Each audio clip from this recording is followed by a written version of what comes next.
तुळशी वाजवणे पाणी शिंपला 2 वेळा ते पेशगाई जाऊन बघतो. लक्ष्मी सुखसंपदां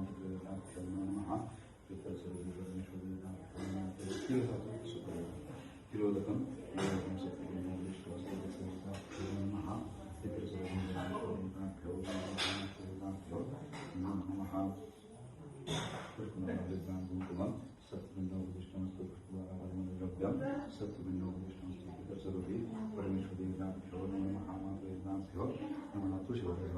तुलसी दलभद्रम सप्तबिंदु वरिष्ठमस्तु पेतर सर्वे परमेश्वरी नमो नमः ऋतुकालोद्भवस्त्वं सप्तबिंदु वरिष्ठमस्तु. नमस्कार करा. प्रार्थना करा. पेतर सर्वे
प्रतिमा पूजन झाल्यानंतर ज्ञानेश्वरी पूजन करण्यासाठी हरिभक्त कराय बहुतेक कारभारी यांचं पूजन संपन्न झालेलं आहे. मी महाराजांना विनंती करतो की आपण आपल्या प्रवचनाच्या कार्यक्रमाला हरे राम हरे राम राम राम हरे हरे हरे कृष्ण कृष्ण कृष्ण हरे हरे.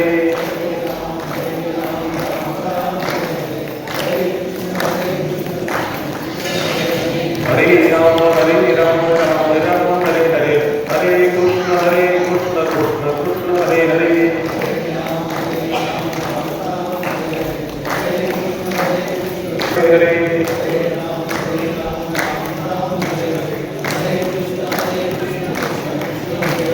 हरे हरे राम राम हरे हरे हरे कृष्ण कृष्ण कृष्ण हरे हरे. हरे राम राम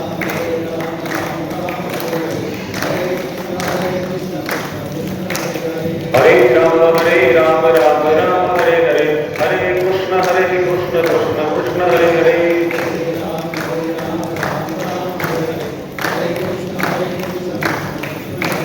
हरे राम राम हरे हरे हरे कृष्ण कृष्ण कृष्ण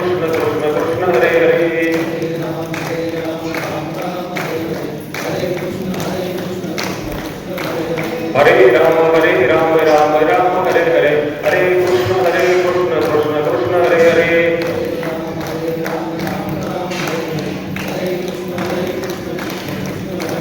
हरे राम हरे हरे हरे कृष्ण कृष्ण कृष्ण हरे हरे.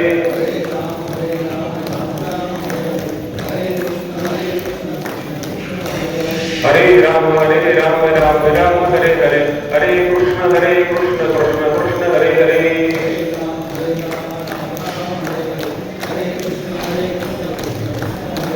पुंडलिका श्री ज्ञानदेव पंढरीनाथ भगवान की जय.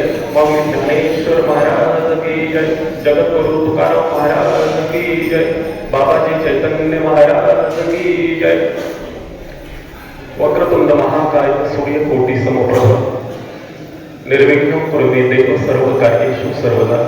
ओम नमो जात्य वेद प्रतिपद्य जय जय स्वसंवेद्या आत्मरूपा दैवातोची गणेशो सकलार्थमते प्रकाशो मने निवृत्ती दासो अवधारी जोदे सजयती सुंदरवत्नो देवत्पादकं स्मरणं वासरमणी निवतमसराश्य नश्यन्ते विघ्नानां. या पुण्येंदु तुषार पूर्णाया शुभ्र वस्त्रवृता या विना भरदंत मंडित कराया श्वेत पद्मासना या ब्रह्माच्युत शंकर प्रभृती देवी सदा वंदिता सामं पातु सरस्वती भगवती निशेष जगदेवः मुखं करोति वाचालं पंगुं लंघयते गिरि यत्कृपा परमानंद माधवं नारायणं नमस्कृतं नरचतं वसुदेव सुतं देवं कंसचाणूरमर्दनं देवकी परमानंदनं कृष्णं वन्दे जगद्गुरुं गुरुब्रह्मा गुरुविष्णु गुरुदेवो महेश्वरः गुरु साक्षात् परब्रह्म तस्मै श्री गुरुवे नमः। अलंकापुरी पुण्य भूमी पवित्र तेथे नंत तो ज्ञान राजा सुपात्र तया कविता महापुण्य रासे नमस्कार माझा सद्गुरु ज्ञानेश्वरांचे देहाच्या गावाखालिया जन्म मृत्यूच्या सोहळ्या नाम म्हणवणे धनंजयाची अपरे किंवा म्हणवणे मृत्यूलोकी सुखाची कहाणी ऐकी देल कवनाचा श्रवणे कैची स्तूप निद्रा अंतरुणी गळाचा किंवा सकल तीर्थांचे धुरे जे एका माता पितरे तयाचे वेसिकीर शरीरे लोणती जाईल। अहिल्यानगर जिल्ह्यातील अकोले तालुक्यातील ब्राह्मणवाडा गावातील एका आदर्श मातेच्या वर्षश्रांत कार्यक्रमाच्या निमित्तानं आपण सगळे मंडळी या ठिकाणी उपस्थित आहात। वैकुंठवासी सौभाग्यवती चंद्रकलाताई बबनराव आरोटे वर्षभरापूर्वी आईचं देहांत झालं, दुःखद निधन झालं आणि या ठिकाणी धार्मिक श्रद्धा परंपरेनुसार वर्षश्राद्धाचा कार्यक्रम संपन्न होत असताना आईंना गोड अशा प्रकारची श्रद्धांजली आदरांजली समर्पित करण्यासाठी आपण सगळे मंडळी खरं तर विठ्ठल रखमाई मातेच्या मंदिराच्या प्रांगणामध्ये या ठिकाणी उपस्थित आहात। उपस्थित सर्व ग्रामस्थ बंधू भगिनी आप्तेष्ट मित्रपरिवार नातेवाईक हितचिंतक वारकरी सांप्रदायिक अन्य सांप्रदायिक संत सज्जन मंडळी आपल्या सगळ्यांच्या वतीनं आणि या धार्मिक व्यासपीठाच्या वतीनं आईंना भावपूर्ण श्रद्धांजली अर्पण करण्यासाठी माऊलींच्या ज्ञानेश्वरीतील एक 3 ओव्यांचं वाचन मी तुमच्या समोर या ठिकाणी ठेवलेलं आहे। आईच्या संबंधानं सगळी माहिती आपल्याला या ठिकाणी असेल। आईचे आप्तसोखे मित्र परिवार म्हणून तुम्ही सगळे मंडळी या ठिकाणी उपस्थित आहात आणि वर्षभरापूर्वी आई गेल्याचं दुःख निश्चितपणानं आईची 3 मुलं असतील, मुली असतील, सुना असतील, नातवंड असतील, बहिणी असतील, भाऊ असतील आणि नातेवाईक म्हणून आपण सगळे मंडळी या ठिकाणी उपस्थित झालेला आहात। तुमच्या सगळ्यांच्या अंतःकरणामध्ये आईचं दुःख जर या ठिकाणी असलं तरी आपल्या धर्मशास्त्रात आपल्याला शिकवण या ठिकाणी दिलेली आहे की गेलेल्या व्यक्तीचं उत्तर कार्य आपल्या धर्मशास्त्राने या ठिकाणी सांगितलेलं आहे। म्हणजे पहिल्यांदा अंत्यविधीचा कार्यक्रम होतो, नंतर रक्षा विसर्जनाचा कार्यक्रम होतो, नंतर 10व्या दिवशी दशक्रिया विधीचा कार्यक्रम होतो, 13व्या दिवशी 13वा विधीचा कार्यक्रम होतो, त्याच्यानंतर मग पहिला महिना, दुसरा, तिसरा, चौथा, 5वा महिने, 5.5 महिने होतात आणि वर्षश्राद्धाचा कार्यक्रम या ठिकाणी संपन्न होतो। पुढच्या वर्षीपासून आईचं श्राद्ध पितृपक्षामध्ये ब्राह्मण काकाची तिथी आपल्याला सांगतात त्या तिथीला करा असं धर्मशास्त्राने या ठिकाणी सांगितलेलं आहे आणि मग ते पितृश्राद्ध पुढच्या वर्षीपासून या ठिकाणी हा परिवार या ठिकाणी संपन्न करेल। म्हणजे आपले आईवडील घरामध्ये जिवंत असेपर्यंत आपण त्यांची सेवा करा असं कोणी कोणाला सांगण्याची मला वाटतं गरज नाही आणि आपले आईवडील गेल्यानंतर सुद्धा त्यांच्या सेवेमध्ये राहा हा धर्म नीतीचं तत्व आपण जीवनामध्ये या ठिकाणी पालन करणं गरजेचं आहे। जीवन जगत असताना संसारी जीवनामध्ये सगळ्यात महत्वाचं गोष्ट जर कोणती धर्मशास्त्राने सांगितली असेल तर ज्या आई वडिलांनी मृत्यू लोकांमध्ये आपल्याला पहिला श्वास घेण्याची संधी प्राप्त करून दिली त्या आई वडिलांपेक्षा जगामध्ये कुणीच मोठं नाही हा धर्मशास्त्राचा सिद्धांत आपण सर्वांनी या ठिकाणी मान्य करणं गरजेचं आहे। आणि हीच सुंदर भूमिका संत ज्ञानेश्वर महाराजांनी 750 वर्षापूर्वी ज्ञानेश्वरीच्या माध्यमातून सकल विश्वातल्या लोकांना या ठिकाणी सांगितले की जीवन जगत असताना विश्वातलं कोणतंही तीर्थक्षेत्र संसारी माणसाच्या दृष्टीनं महत्वाचं समजू नका। आपल्या संसारी माणसाच्या दृष्टीनं सगळ्यात महत्वाचं तीर्थक्षेत्र जर कोणतं असेल तर आपल्या आई वडिलांचं राहतं घर हे विश्वातलं सगळ्यात महत्वाचं तीर्थक्षेत्र समजा। त्याच्यामुळे काय होईल की माय बाप केवळ काशी तेने न जावे तीर्थाशी लेकुराचे हित वाहे माऊलीचे चित्त ऐसी कळवळ्याची नाती करी लाभावी न प्रते। कुठल्याही प्रकारचा लाभ नाही, अपेक्षा नाही, स्वार्थ नाही, आपल्या मुलाबाळांवरती आणि कुटुंबावरती प्रेम करणारं एक सुंदर पात्र जर आपल्या घरामध्ये देवानं बंद दिलं असेल तर ती आपली आई असते, आपली माता असते, आपली माऊली असते, आपली जननी असते, आपली माँ असते किंवा आपली मदर असते। कोणताही शब्द प्रेम तुम्ही या ठिकाणी वापरा पण आईचं प्रेम, आईची माया, आईचं वात्सल्य, आईचा खूप आशीर्वाद आपल्या कुटुंबाप्रती आणि लेकरांप्रती या ठिकाणी असतो हे वेगळं सांगण्याची या ठिकाणी गरज नाही। म्हणजे वर्षभरापूर्वी या कुटुंबामध्ये आई होती आता मात्र घरामध्ये आई नाही. सगळ्या सुखाच्या गोष्टी कदाचित घरामध्ये या ठिकाणी असतील, पण आईने हे सगळं सुख आपल्या लेकरांसाठी निर्माण केलं. ती आई जर या घरामध्ये नसेल तर निश्चितपणानं कुटुंबाला दुःख होणं साहजिक आणि स्वाभाविक आहे. कारण आपल्या घरातली आई असू द्या, वडील असू द्या, त्यांचं वय 90, 95, 100 वर्षाचं होऊ द्या, आपल्याला वाटतं आपल्या घरामध्ये आई असावी, वडील असावे, आजी असावी, आजोबा असावे. पण संसारिक जीवनातलं सूत्र संत परंपरेने आपल्याला ठिकाणी सांगितलं की मृत्यू लोकामध्ये जन्माला आल्यानंतर एक ना एक दिवस आपला या ठिकाणी शेवट होणार आहे. पुन्हा कुणाचा मृत्यू होणार आहे. समर्थ रामदास स्वामींनी मृत्यू नावाच्या समासामध्ये सांगितलं की गेले बहुत बळाचे, गेले बहुत कुळाचे, गेले बहुत काळाचे कुलवंत राजे. ज्यांचं कुल फार मोठं होतं, ज्यांचं शील फार मोठं होतं, ज्यांची संपत्ती फार मोठी होती, ज्यांचं सगळं काही विस्तारानं समाज व्यवस्थेनं मान्य केलेलं होतं, त्या राज्यांना सुद्धा जर शेवटी मृत्यूपंथाला जावं लागत असेल, आपण तर सामान्य कुळातली सामान्य माणसं या ठिकाणी आहोत. आणि म्हणून येतो नाही गुरु आले अवतार एर ते पावर जीवकते. मरण हा माणसाच्या जीवनाचा स्थायी भाव आहे, हे संत परंपरेने सांगण्याचं काम आपल्याला या ठिकाणी केलेलं आहे. जीवन मौत का खेळ हे बघले काहे करोना होना, जितनी रामने धरली चापी उतना चले खिलोना. म्हणजे भगवंतानं जरी आपल्याला शास्त्र सांगत असेल की 100 वर्षाच्या आयुष्याची गणना करून आपल्याला मृत्यू लोकामध्ये या ठिकाणी जन्माला घातलेला आहे, असं जरी असलं तरी सगळी माणसं 100 वर्षापर्यंत जगू शकत नाही. काही माणसं 100 वर्ष जगतील, काही 90 वर्ष, काही 80 वर्ष, काही 70 वर्ष. दुर्दैवानं काहींना 60व्या, 50व्या, 40व्या, 30व्या, अगदी 20व्या सुद्धा वर्षी मृत्यूपंथाला जर सामोरे जावं लागत असेल, त्या ठिकाणी सुद्धा संत परंपरेने आपल्याला मार्गदर्शन केलं की आले देवाजीच्या मनात तिथे कोणाचे झालेला. देवाच्या मनामध्ये आल्यानंतर आपल्याला जीवनाचा प्रवास या ठिकाणी संपणार आहे.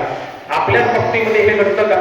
देवाच्या बाबतीमध्ये सुद्धा घडलेलं आहे की रामकृष्ण ही आले गेले, त्याविल जग का ओसची पडले, मग कोणी सदोतीत सुतक धरिले, मग मी जाता राहील कार्य काय, जन पळभर म्हणतील हाय हाय. सूर्य उगवतील, चंद्र कलपतील, तारे आपला क्रम आचरतील, असेच वारे पुढे वाहतील, होईल काही का अंतराय, जन पळभर म्हणतील हाय हाय.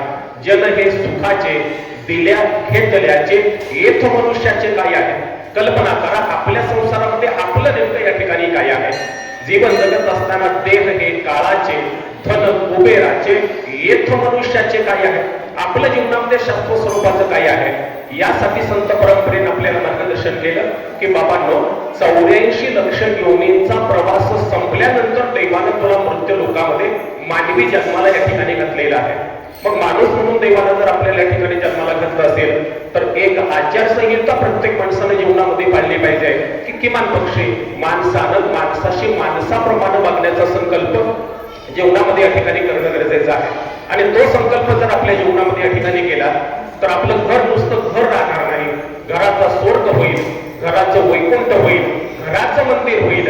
आणि ज्या दिवशी आपल्याच घराचं मंदिर होईल ना, कदाचित मंदिरातल्या देवाच्या पाया पडलंच पाहिजे असं संत परंपरा आपल्याला मार्गदर्शन करत नाही. आपला बाप हा पंढरपूरच्या पांडुरंगापेक्षा मोठा आहे आणि आपली आई हे पंढरपूरच्या रखमाई मातेपेक्षा मोठी आहे असं संत परंपरेने जर आपल्याला मार्गदर्शन केलं असेल, याचा अर्थ मंदिरामध्ये जायचं नाही का, देवाचं दर्शन घ्यायचं नाही का. मंदिरामध्ये जा, देहूला जा, आळंदीला जा, पंढरपूरला जा, त्र्यंबकेश्वरला जा, सिद्धीला जा, जेजुरीला जा, तिरुपतीच्या बालाजीचं दर्शन घ्या. पण एक सुंदर भूमिका आपल्या अंतःकरणामध्ये असू द्या की या विश्वामध्ये सगळ्यात महत्वाचं जर कोण असेल तर माझी आई आणि माझा बाप मृत्यू लोकांमध्ये सगळ्यात मोठा आहे. आपल्या आई वडिलांपेक्षा जगामध्ये कोणीच मोठं नाही. हा साक्षात्कार ज्या दिवशी आपल्या जीवनामध्ये तुम्हाला घडेल त्या दिवशी आपला संसार तुम्हाला सुखाचा वाटल्याशिवाय या ठिकाणी राहणार आहे. आणि म्हणून धर्मशास्त्राची एक भूमिका या ठिकाणी लक्षात घ्या. 33 कोटी देवांचं अधिष्ठान जरी आपल्या हिंदू धर्मशास्त्रात आपल्याला सांगितलेलं असलं, आपण सर्वांनी जरी मान्य केलेलं असलं, तरी ते 33 कोटी देवांचं अधिष्ठान तुम्ही थोडा वेळ एका बाजूला ठेवा आणि आपल्या आईचं आणि आपल्या वडिलांचे चरण म्हणजे पाय तराजूच्या दुसऱ्या पारड्यामध्ये ठेवा. आपल्या आई वडिलांच्या चरणाचं बडगं जड झाल्याशिवाय राहणार नाही. एवढा सुंदर सात्विक पावित्र्याचा भाव फक्त आपल्या आई वडिलांच्या चरणाला संत परंपरेने या ठिकाणी दिलेला आहे. म्हणून दैवत जगत असताना आपण नेहमी असं म्हणतो की आईसारखं दुसरं दैवत नाही. दैवत किती आहेत? पुष्कळ दैवत आहेत, पण आईसारखं दुसरं दैवत नाही. कदाचित बाकीच्या दैवतांच्या मंदिरामध्ये गेल्यानंतर त्या दैवतांची काहीतरी अपेक्षा असण्याची शक्यता आहे, किंवा तुम्हाला सुद्धा वाटतं देवाला काहीतरी दिलं पाहिजे, विठ्ठलाला तुळशी, गणपतीला दुर्वा आणि शंकराच्या पिंडीवरती बेल फिरवा, म्हणजे मंदिरामध्ये गेल्यानंतर देवाला काहीतरी द्यावं असं तुम्हाला वाटत असेल. त्याच्या पुढे जाऊन संत परंपरा आपल्याला मार्गदर्शन करते. आपल्या घरातलं दैवत जे आहे, आई आणि बाप, कुठल्याही प्रकारची अपेक्षा नसणारं दैवत त्या ठिकाणी आहे. तुम्ही आई वडिलांना त्रास द्या, तुम्ही आई वडिलांना सुखाची गोष्ट करा, तुम्ही आई वडिलांच्या जीवनामध्ये किती दुःख निर्माण करा, पण विश्वातला कोणताही बाप आणि विश्वातली कोणतीही आई आपल्या मुलामुलांचं वाईट व्हावं अशा प्रकारचं चिंतन त्याच्या हृदयामध्ये कधीच या ठिकाणी येत नाही. म्हणून संत परंपरेने आपल्याला मार्गदर्शन केलं, बाबांनो एक वेळ देवाचं दर्शन राहिलं तरी चालेल, आळंदी पंढरपूरची वारी चुकली तरी चालेल, माऊलींची ज्ञानेश्वरी वाचली नाही तरी चालेल, तुकोबांच्या गाथेतले अभंग वाचले नाही तरी चालतील, पण आपल्या आई वडिलांच्या चरणांचा स्पर्श संत परंपरेने अत्यंत महत्वाचा या ठिकाणी सांगितलेला आहे. मग त्या दृष्टीने जीवनामध्ये आपण चिंतन या ठिकाणी करणं गरजेचं आहे. कोणत्या प्रकारचं चिंतन? माणूस हा विचारशील प्राणी आहे. प्रत्येकाच्या अंतरणामध्ये विचाराची प्रक्रिया निर्माण होत असते. काही वेळेला कदाचित चांगला विचार येतो, काही वेळेला कदाचित वाईट विचार येतो. वाईट विचार आल्यानंतर कदाचित वाईट गोष्ट आपल्या जीवनामध्ये घडू शकते, आणि चांगला विचार निर्माण झाल्यानंतर संसारी जीवनामध्ये कदाचित चांगली गोष्ट घडण्याची शक्यता असते. म्हणून संत परंपरेने आपल्याला मार्गदर्शन केलं की क्षण क्षणाची करावा विचार, तरावया पारभव सिंधू नाशिवंत देह, जाणार सकळ आयुष्याचा तो काळ सावधान. आपलं आयुष्य हे काळाचं खाद्य आहे. एक ना एक दिवस मृत्यू पंथाला आपल्याला या ठिकाणी जायचं आहे. आईच्या संबंधाला भाष्य जर करायचं असेल, काय आईचं वय 75-80 वर्षांचं या ठिकाणी असावं. फ्लेक्सवरती तसा उल्लेख मला या ठिकाणी दिसत नाही, पण अत्यंत महत्वाची गोष्ट संत परंपरेने आपल्याला या ठिकाणी सांगितले की 80, 85, 90, 100 वर्षांचं आयुष्य जगून जर आपल्या आई वडील जर मृत्यू पंथाला त्या ठिकाणी जात असतील, तर आपण सहज म्हणू शकतो की याच साठी केला होता अट्टाहास, शेवटचा दिवस गोड व्हावा. कधी? 85, 90, 95, 100 वर्षाचं आयुष्य. दुर्दैवानं 40व्या 50व्या वर्षी एखादी व्यक्ती मरण पावले, तर अशा प्रकारची भूमिका कदाचित आपण या ठिकाणी व्यक्त करू शकत नाही. आता आईच्या जीवनाचा विषय थोडासा समजून या ठिकाणी घ्या. प्रत्येकाच्या घरामध्ये आई असते. काय असते आपली आई आपल्या घरामध्ये?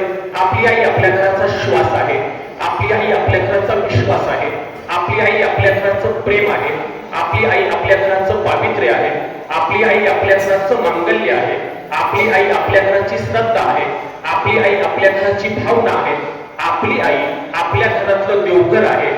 तळपणारा सूर्य असते आपली आई, लताकणारा तारा असते आपली आई, निर्झर वाहणारा पाण्याचा झरा असते आपली आई, आणि 33 कोटी देवांचा अधिष्ठान असते आपली आई. आपल्या आईपेक्षा जगामध्ये कुठली देवी महत्वाची नाही, आणि आपल्या बापापेक्षा जगामध्ये कुठलाही बाप महत्वाचा नाही. पंढरीच्या पांडुरंगाचा जय जयकार करत असताना सुद्धा पुंडलिका वरता हरी विठ्ठल आपण म्हणतो, म्हणजे ज्या भक्त पुंडलिकानं पहिल्यांदा आपल्या आई वडिलांना त्रास दिला, संसारी जीवनामध्ये त्यांचा छळ केला, पण ज्या वेळेला रोहिदास नावाचे संत जीवनामध्ये त्या ठिकाणी भेटले आणि बाबा तीर्थयात्रेला तू चालला, बायकोला खांद्यावर घेतलं, आई वडिलांना त्रास या ठिकाणी देतो, अशानं तू किती तीर्थयात्रा केल्या तरी तुझा जीवन मोक्ष प्राप्तीला या ठिकाणी जाणार नाही. मग काय करावं लागेल? आई वडिलांची सेवा करावी लागेल. मग त्यावेळेला म्हणतात भक्त पुंडलिकानं पंढरपूरच्या चंद्रभागेच्या वाळवंटामध्ये सुंदर असं स्नान आपल्या आई वडिलांना घालावं, आई वडिलांची सेवा त्या ठिकाणी करावी. सेवेनं मोहित म्हणतात वैकुंठीचं परब्रह्म त्या पंढरपूरच्या चंद्रभागेच्या वाळवंटामध्ये यावं, भक्त पुंडलिकाची सेवा त्या ठिकाणी पाहावी. मध्यान्ह काळ होता, दुपारचे 12 वाजलेले होते. वैकुंठीचं परब्रह्म त्या ठिकाणी खाली आलं. भक्त पुंडलिकाला सांगितलं, बाबा तुझ्या सेवेने मी मोहित या ठिकाणी झालेलो आहे आणि तुला दर्शन देण्यासाठी मी या ठिकाणी आलेलो आहे. त्यावेळी भक्त पुंडलिकाच्या मुखातले उद्गार काय आहे? बाबा मध्यान्ह काळ झालेली आहे, पवित्र चंद्रभागेच्या पाण्यामध्ये त्या निर्मळ गंगेमध्ये माझ्या आई वडिलांना मी सुंदर स्नान घातलेलं आहे. माझे आई वडील माझ्या मांडीवरती निवांत झोपलेले आहेत. तुझं दर्शन घ्यावं असं मनातून मला वाटतं, पण एक सांगू का, तुझं दर्शन घेण्यासाठी मला आता जागेवर उठावं लागेल. त्यावेळेला माझ्या आई वडिलांची झोपण होण्याची शक्यता आहे. त्यापेक्षा देवा तू माझ्या जीवनामध्ये महत्वाचा नाही, आणि तुला थांबायचं असेल तर थांब. माझ्या आई वडिलांची झोप झाल्यानंतर आल्यानंतर निवांत आम्ही सगळेजण तुझे दर्शन घेण्यासाठी या ठिकाणी सिद्ध हो. आणि त्यावेळी म्हणतात भक्त पुंडलिकानं शेजारची वीट भेदकावून दिली आणि वैकुंठीच्या परब्रह्माकडे पाहिलं आणि सांगितलं युगे 28 विठेवरी उभा वामांगी रखमाई दिसे दिवे शोभा. माझ्यासारखे नादान भक्त या मृत्यू लोकामध्ये काही कदाचित जन्माला येतील, त्यांना सन्मार्ग दाखवण्यासाठी या पंढरपूरच्या चंद्रभागेच्या वाळवंटामध्ये युगानुयुगे कटेवरती हात ठेवून उभा राहा असं भक्त पुंडलिकानं वैकुंठीच्या परब्रह्माकडे अभिवचन त्या ठिकाणी मागून घेतलं. आणि मग आज मितीला हजारो वर्षापासून आपल्या लाडक्या भक्तांची सेवा करण्यासाठी आणि त्यांना कृपाशीर्वाद देण्यासाठी ते वैकुंठीचं परब्रह्म आपल्या पंढरपूर क्षेत्रामध्ये त्या ठिकाणी अवतीर्ण झालेला आहे. याच्यातला तात्विक भूमिकेचा विचार फक्त आपल्याला या ठिकाणी घ्यायचा आहे की भक्त पुंडलिकानं ज्यावेळी वैकुंठीचं परब्रह्म त्या चंद्रभागेमध्ये उभं त्या ठिकाणी केलं म्हणजे धर्मशास्त्रानं सगळ्यात महत्वाची भूमिका आपल्याला सांगितली की विश्वातला कोणताही देव महत्वाचा नाही, देवापेक्षा धर्मशास्त्रानं संतांना महत्वाचं स्थान दिलं. आणि विश्वातला कोणताही संत महत्वाचा समजू नका, त्या संतांच्या आई वडिलांना धर्मशास्त्रानं मान्यतेची भूमिका दिलेली आहे. पंढरपूरच्या क्षेत्रामध्ये आपण देवाचं दर्शन घ्यायला जातो, लगेच देवाचं दर्शन आहे का? आषाढी कार्तिकेच्या वारीनं जर तुम्ही गेला असता 18-20 दिवसांचा प्रवास त्या ठिकाणी करावा लागतो, चंद्रभागेमध्ये निर्मळ स्नान करावं लागतं, आपलं शरीर आणि मन शुद्ध सात्विक करावं लागतं, दर्शन पाहिजे आपल्याला त्या ठिकाणी उभं राहावं लागतं. लगेच देवाचं दर्शन आहे का? नाही. नामदेव पायरीचं दर्शन आपल्याला पहिल्यांदा घ्यावं लागतं, चोखामेळ्याच्या समाधीचं दर्शन आपल्याला घ्यावं लागतं, नामदेव महाराजांच्या संत परंपरेतल्या समाधीचं दर्शन आपल्याला घ्यावं लागतं. आणि मंदिरामध्ये आल्यानंतर श्यामा नावाच्या विशेषच्या पोटी जन्माला आलेल्या पण संत पदाला पोहोचलेल्या कानोपात्रेचं दर्शन आपल्याला घ्यावं लागतं. आणि नंतर पंढरीच्या पांडुरंगाचं दर्शन आहे. म्हणजे पंढरीच्या त्या गर्भमंडपामध्ये सुद्धा देवांपेक्षा संतांचं दर्शन महत्वाचं सांगितलं. आणि त्या संतांना सुद्धा महत्वाचं समजू नका, ते संत ज्या आई वडिलांच्या पवित्र कुळामध्ये जन्माला आले, आपुली या हिता जो असे जागता धन्य माता पिता तयाची. आणि म्हणून धर्मशास्त्राची ही भूमिका जर आपल्याला वेगळ्या पद्धतीने समजून घ्यायची असेल तर आपल्या आईसारखं प्रेम जगामध्ये आपल्यावरती कोणी करू शकत नाही. कल्पना करा, आपल्या घरामध्ये आपली आई आहे, आपल्या घरामध्ये आपले वडील आहे, पती पत्नीचं सुंदर नातं आहे, आपल्या घरामध्ये 2 सख्या भावांचं नातं आहे, 2 सख्या बहिणींचं नातं आहे, 2 सख्या जावांचं नातं आहे, सासू सुनांचं नातं आहे, वडील मुलाचं नातं आहे. 100 नात्यांचा विचार तुम्ही थोडा वेळ मनामध्ये या ठिकाणी करा. आपल्यावरती सगळ्यात जास्त आणि निरपेक्ष प्रेम जर कोणाचं असेल ना तर आपल्या आई वडिलांपेक्षा जगाचं आपल्यावरती प्रेम या ठिकाणी नाही. याचा अर्थ कुणाचंच कुणावरती प्रेम नाही का? सगळ्यांचं सगळ्यांवरती प्रेम असण्याची शक्यता आहे. पण बाकीच्या प्रेमामध्ये कदाचित कधीतरी स्वार्थ निर्माण होण्याची शक्यता आहे. पण आपल्या आई वडिलांच्या प्रेमामध्ये कधीही स्वार्थ निर्माण होत नाही, असं संत परंपरेत आपल्याला मार्गदर्शन या ठिकाणी केलेलं आहे. आणि त्यातल्या त्यात वडिलांपेक्षा धर्मशास्त्रानं आईला महत्वाचं स्थान दिलं. आपुलिया हिता जो असते धन्य बांधता धन्य माता पिता तयाची. पिता शब्द 2 नंबरला टाकला आणि माता शब्द 1 नंबरला टाकलेला आहे. कुळी कन्या पुत्र होती जे सात्विक तयांचा हरिक वाटे देवा. कन्येचा जन्म धर्मशास्त्रानं पहिल्यांदा महत्वाचा सांगितला आणि नंतर पुत्राचा जन्म आहे. जुन्या काळामध्ये आपल्या घरामध्ये मुलगी समजा जन्माला आली, आपण काय म्हणायचो? पहिली बेटी धनाची पेटी आहे. मुलगा जन्माला आल्यानंतर तो समजण्याचा प्रकार होता का? याचा अर्थ मुलाची किंमत कमी आहे का? मुलाची किंमत कमी नाही, पण लक्ष्मीचा कृपाशीर्वाद किंवा लक्ष्मी सोनं पावलांनी आपल्या घरामध्ये आलेला आहे, अशी भूमिका जर संत परंपरेने आपल्याला सांगितली असेल. आणि म्हणून वडिलांपेक्षा थोडंसं महत्व धर्मशास्त्रानं आपल्या आईला दिलेलं आहे. त्याचं दुसरं कारण कदाचित असं असण्याची शक्यता आहे. आपण असं नेहमी म्हणतो की 9 महिने 9 दिवस दगडासारखं ओझ आपल्या आईनं आपल्या पोटामध्ये किंवा उदरामध्ये सांभाळलं. प्रसव वेदना किंवा बालंतपणाच्या कळा आपल्या आईनं सहन केल्या. आपल्या आईनं कदाचित आपल्याला जन्म शेतामध्ये दिला असेल, रस्त्यावरती दिला असेल, झोपडीमध्ये दिला असेल, पण बालंतपणाच्या कळा सोसून आईनं आपल्याला जन्म दिला. आणि दुर्दैवानं एखादी माता आपल्या मुलाला जन्माला घालताना मृत्यूपथापर्यंत पोहोचली असेल, पण एक सुंदर भूमिका प्रत्येक आईच्या अंतःकरणामध्ये असते की माझ्या स्वतःच्या जीवाचं काही झालं तरी चालेल, पण मला जगायचं कशासाठी आहे? तर मला माझ्या मुलाबाळांसाठी जगायचं आहे. आणि हा सुंदर आविष्कार आपल्या आईच्या अंतःकरणामध्ये त्या ठिकाणी असतो. हे वेगळं सांगण्याची गरज या ठिकाणी नाही. म्हणून संत ज्ञानेश्वर महाराजांनी लोकांना सांगितलं 14व्या वर्षी वयामध्ये की सकल जगतांची धुरे जे का माता भितरे तया सेवेशी कीर शरीरे लौकिक आहेत. आता सांगितलं कुणी? संत ज्ञानेश्वर महाराजांनी सांगितलं आई वडिलांची सेवा करा. मुळामध्ये संत ज्ञानेश्वर महाराजांनी आई वडिलांची सेवा केली का? त्याचं उत्तर कदाचित नाही असं येण्याची शक्यता आहे. का सेवा केली नाही? सेवा करण्यासाठी घरामध्ये आई वडील शिल्लक या ठिकाणी राहिले नाही. पैठणच्या धर्मपंडितांना त्या ठिकाणी विठ्ठल पंतांना बोलावून घेतलं आणि एका वाक्यामध्ये निवाडा करून टाकला, विठ्ठल पंत तुम्हाला जगण्याचा अधिकार नाही, तुम्हाला मरावं लागेल. काय अपराध घडला? माझी आठवण एकच अपराध घडला. विठ्ठल पंत, तुमचं लग्न झालं होतं, संसारामध्ये तुम्ही होता, संसारामध्ये तुमचं मन रमत नव्हतं. रोज सकाळी उठले की तुम्ही बायकोला म्हणायचे मला संसार सोडावा वाटतो आणि संन्यास घ्यावासा वाटतो. 8 दिवस झाले, 15 दिवस झाले, महिना झाला, 2 महिने झाले. बायको कदाचित तुमच्या या एका वाक्याला कंटाळली असेल आणि एक दिवस त्या रखमाई मातेच्या पवित्र ओठातून एक संकल्प किंवा वाक्य निर्माण झालं, जा तुम्हाला कुठे निघून जायचं असं तिकडं. बायकोचा शब्द तुम्ही प्रमाण मांडला, तुम्ही काशी क्षेत्री निघून गेला. त्या ठिकाणी गुरुंची भेट झाली. गुरुंच्या एक गोष्ट लक्षात आली, विठ्ठल पंतांचं लग्न झालेलं आहे, हा संसारी माणूस आहे. गुरुंनी त्या ठिकाणी बोलवलं, कृपाशीर्वाद त्या ठिकाणी दिला. विठ्ठल पंतांना घरी जायला त्या ठिकाणी सांगितलं. विठ्ठल पंत पुन्हा आळंदी ग्रामी त्या ठिकाणी आले. पत्नी बरोबर संसारामध्ये त्या ठिकाणी रमू लागले. निसर्ग नियमानुसार 4 लेकरं त्या ठिकाणी झोपडीमध्ये जन्माला आले. निवृत्तीनाथ, ज्ञानेश्वर, सोपान आणि मुक्ताबाई. आणि हीच गोष्ट त्यावेळेच्या धर्मपंडितांना खटकले की संसार करणारा माणूस संन्यासामध्ये गेला, पुन्हा संसारामध्ये आला, नंतर मुलं बाळ झाली. आणि ही गोष्ट त्यावेळेच्या धर्मपंडितांना खटकले आणि शिक्षा काय द्यायची सर्वांमध्ये निर्णय झाला, देहांत प्रायचित्त, जगण्याचा अधिकार तुम्हाला या ठिकाणी नाही. अशा आपल्याला काय अवस्था झाली असेल? तुम्ही समजा ह्या 2 तासासाठी या आईच्या कार्यक्रमाच्या निमित्तानं तुमचं घर सोडून आला, तुमचं गाव सोडून आला. घरामध्ये जर लहान मुलं असतील, तुम्ही शेजाऱ्या लोकांना सांगून आला आमच्या घराकडे लक्ष ठेवा आणि आमच्या पोरांकडे सुद्धा लक्ष ठेवा. म्हणजे 2 तासासाठी तुम्हाला तुमचं घर सोडायचं आहे, तरी पण तुम्हाला तुमच्या घराची आणि छोट्या पोरांची जर काळजी असेल तर ज्या विठ्ठल पंतांना रखमाई मातेला साक्षात मरणाच्या पंथाला निघून जायचं आहे, अशा वेळेला आई वडिलांची अवस्था त्या ठिकाणी काय झाली असेल. पण पैठणच्या धर्मपंडितांचा निर्णय मान्य केला आणि एके दिवशी म्हणतात भल्या पहाटे मध्यान्हकाळी 12 वाजता किंबहुना काही तत्ववेत्तेच्या नुसार पहाटे 4 वाजता विठ्ठल पंत झोपेतून जागे झाले. रखमाई मातेला उठवलं, आपल्या 4 मुलांचं शेवटचं दर्शन घेतलं आणि मृत्यू पंथाचा निर्णय एकमेकाला समजावून सांगितला. बापाचं वत्सल हृदय त्या ठिकाणी कळवळलं. 4 मुलांचं दर्शन घेऊन बाप झोपडीच्या बाहेर जाऊन त्या ठिकाणी थांबला, पण आईचं मातृवत्सल हृदय कळवळलं. निवृत्तीनाथांचं दर्शन घेतलं, ज्ञानेश्वरांचं दर्शन घेतलं, सोपानाचं दर्शन घेतलं आणि 4 वर्ष वय असणाऱ्या मुक्ताबाईच्या चेहऱ्यावरचं पांघरून ज्यावेळी काढलं, अनामिक वात्सल्याचा हंबरटा फोडला, रडायला लागले.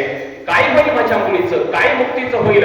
माझी 3 मुलं एकमेकांच्या साथीने जगू शकतील, पण माझी मुक्ती ज्यावेळी रडेल, भांडण होईल, घरामध्ये काही तंटा होईल, माझ्या मुलांना विचारेल माझी आई कुठे गेली, माझे बाबा कुठे गेले. त्यासाठी सांगण्यासाठी उत्तर त्या ठिकाणी नसेल. आणि तेवढ्यामध्ये म्हणतात बाप पुन्हा आतमध्ये आला, आपल्या पत्नीचा हात हातामध्ये धरला, झोपडीच्या बाहेर घेऊन गेला आणि निर्वाणीचं शेवटचं वाक्य सांगितलं, आपण मरायला चाललो पण कशासाठी? आपल्या मुलांचं जगणं चांगलं होण्यासाठी.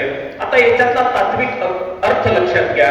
काही वेळेला काही लोक समाजामध्ये असे म्हणतात की काय केलं आई बापांनी आमच्यासाठी. हे एक वाक्य आपल्याला बऱ्याच वेळा ऐकायला मिळतं. काय केलं आई बापांनी आमच्यासाठी, काय केलं आई बापांनी आमच्यासाठी, काय केलं आई बापांनी आमच्यासाठी, असा निगेटिव्ह प्रश्न आपल्या अंतःकरणामध्ये येता कामा नये.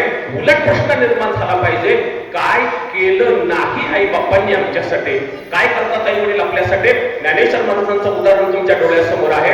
साक्षात मृत्यू पंथाचा मार्ग त्यांनी या ठिकाणी स्वीकारला आपल्या मुलांचं कल्याण होण्यासाठी. मग जीवन जगत असताना त्या सगळ्या गोष्टीचं चिंतन जर आपल्याला समजून घ्यायचं असेल तर या आईच्या अनुषंगाने बऱ्याच गोष्टी आपल्याला या ठिकाणी बोलता येतील. सौभाग्यवती चंद्रकला आई बबनराव आरोटे, पाठीमागचा परिवार आपल्या परिचयाचा आहे. आईचे यजमान म्हणजे पती आहेत, 3 मुलं आहेत, सुना आहेत, नातवंड आहेत, भाऊ आहेत, बहीण आहेत. फार मोठा परिवार या निमित्ताने या ठिकाणी उपस्थित आहे. शास्त्र असं सांगतं की जन्माला येण्यासाठी धर्मशास्त्राने एकच पर्याय सांगितला, म्हणजे कोणतीही आई, ती मनुष्य प्राण्याची असू द्या किंवा कोणती असू द्या, आपल्या लेकरांना जन्माला घालते. पण मरणासाठी धर्मशास्त्रानं 8 प्रकारचे मरण आपल्याला सांगितले. किती प्रकारानं माणूस मरू शकतो? जगामध्ये आतापर्यंत कोट्यावधी नव्हे अब्जावधी माणसांचा मृत्यू झाला. 8 प्रकारची मरण धर्मशास्त्राने सांगितले. पहिल्या प्रकारचं मरण आहे घाताचं मरण, दुसरं आघाताचं मरण, तिसरं अपघाताचं मरण, चौथं आत्मघाताचं मरण, 5वं इच्छेचं मरण, 6वं अनिच्छेचं मरण, 7वं नैसर्गिक स्वरूपामध्ये आलेलं मरण आणि 8व्या प्रकारचं मरण आहे अनैसर्गिक स्वरूपामध्ये प्राप्त झालेलं मरण. आता या 8 प्रकारांचा आपल्याला फारसा विचार करायचा नाही. या 8 8 प्रकारच्या मरणांच्या व्यतिरिक्त स्त्रियांच्या दृष्टीनं धर्मशास्त्राने वेगळ्या प्रकारचं मरण आपल्याला सांगितलेलं आहे. कोणत्या प्रकारचं मरण? ज्या स्त्रीचा पती जिवंत आहे, हयात आहे, त्या स्त्रीची मृत्यूपंथाला त्या ठिकाणी जाते, त्याला सौभाग्याचं मरण असं म्हटलं जातं, अहेळपणाचं मरण असं म्हटलं जातं. म्हणजे कुंकुमाचा टिळा घेऊन जी माऊली मृत्यूपंथाला देवाच्या दरवाजामध्ये पोहोचते त्या मरणाला धर्मशास्त्रानं अत्यंत महत्वाचं सात्विक मरण असं सांगितलेलं आहे. आता आई गेल्याचं दुःख कुटुंबाला निश्चित प्रकारे 99% आहे. 100 धागे दुःखाचे पण एक धागा सुखाचा आईच्या जीवनामध्ये घडला आणि तो धागा जर कोणता असेल तर आईला सौभाग्याचं मरण या ठिकाणी प्राप्त झालेलं आहे.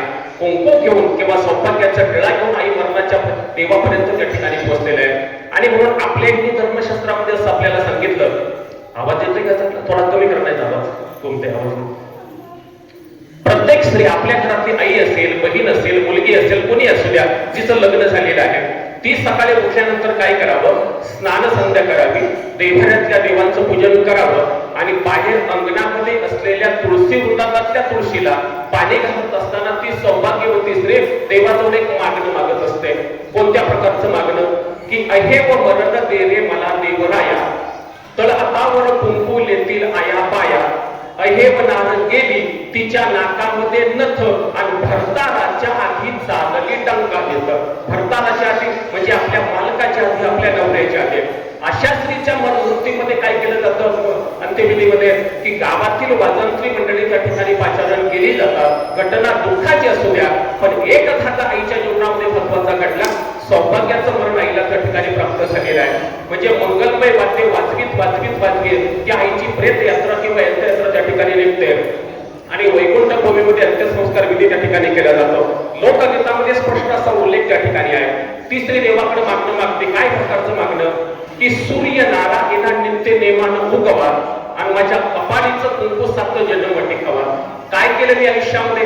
पहाटे उठून हात भरले शेणानं आणि माझ्या कपाळीचं कुंकू भडक्या मारतो मेनानं. गेला माझा जीव मला भिंतीशी फुटवा आणि सोन्याचं पिंपळ पान माझ्या बाहेर पाठवा. या ओवीतला अर्थ लक्षात घ्या. ती स्त्री देवाला असं सांगते की जुन्या काळामध्ये लग्न कार्य लवकर व्हायचे. 12व्या 13व्या वर्षी माझं लग्न झालं. आई वडिलांनी चांगला मुलगा निवडला, मी त्याला पसंत केलं, त्यांनी मला पसंत केलं, आमचं दोघांचं लग्न झालं. सासरच्या ओव्हरटावरचा माप ओलांडून मी घरामध्ये त्या ठिकाणी गेले. पती बरोबर आदर्श संसार या ठिकाणी केला, चांगला संसार या ठिकाणी केला आणि हा सगळा चांगला संस्कार करत असताना जरी मला सौभाग्याचं मरण जरी प्राप्त झालं तेव्हा माझी याच्यामध्ये कोणती तक्रार या ठिकाणी असणार नाही. भिंतीशी फुटवा म्हणजे आई वडिलांची सेवा करत करत करत असताना आईचा ज्या ठिकाणी मृत्यू होतो, सौभाग्याचं लय निघून जाते, अत्यंत सुखाची गोष्ट आईच्या जीवनामध्ये घडते, असं संत परंपरेने आपल्याला मार्गदर्शन केलेलं आहे. मग गावकी खोकीची लोक जमा होतील, माहेरची माणसं सगळी त्या ठिकाणी अंतिमविधी जमा होतील. बाहेरची माणसं रिकाम्या हाताने येतील का? रिकाम्या हाताने येणार नाही. मग काय घेऊन येतील? तर ही साडी घेऊन येतील, कुंकवाचा करंडा घेऊन येतील, हातातल्या बांगड्या घेऊन येतील, सौभाग्याचे अलंकार घेऊन येतील, पायातली पैंजण घेऊन येतील, बोटातली जोडवी त्या ठिकाणी घेऊन येतील. आणि जरी दुःख त्यांना प्राप्त झालेलं असलं तरी आपल्या लेकीच्या अंत्यविधीमध्ये ते सहभागी होतील असा भाव या लोकगीतातून त्या ठिकाणी व्यक्त झालेला आहे. फक्त हीच लोक येतील का? नाही, साक्षात पंढरीचा पांडुरंग त्या अंत्यविधीमध्ये सहभागी होईल. सरळ दळण मी ते अनेक घेणार आणि देवा विठ्ठलाची मला पालखी येणार. आपल्याकडे प्रथा काय आहे? 4 खांदेकरी असतात, तिरडीवरती तो देह असतो आणि उचलून त्या ठिकाणी घेतलं जातं. पण अशा स्त्रीला उचलण्याची गरज नाही असं लोकगीतामधून वक्तव्य झालं की पंढरपूरच्या पांडुरंगाची पालखी त्या ठिकाणी अंगणामध्ये येईल आणि तिच्यामध्ये बसून त्या महिलेचा अंत्यविधीचा कार्यक्रम या ठिकाणी संपन्न होईल. गोष्ट किती दुःखाची असू द्या, कुटुंबाला किती दुःख असू द्या, पण सौभाग्याचं मरण धर्मशास्त्राने अत्यंत महत्वाचं सांगितलेलं आहे. आणि म्हणून आई नावाचं वादळ ज्यावेळी घरातून शांत होतं त्यावेळी निश्चितपणाने मनाला दुःख होतात, मनाला कष्ट होतात, मनाला यातना होतात. कारण आपण नेहमी म्हणतो स्वामी तिन्ही जगाचा आईविन अधिकार आहे.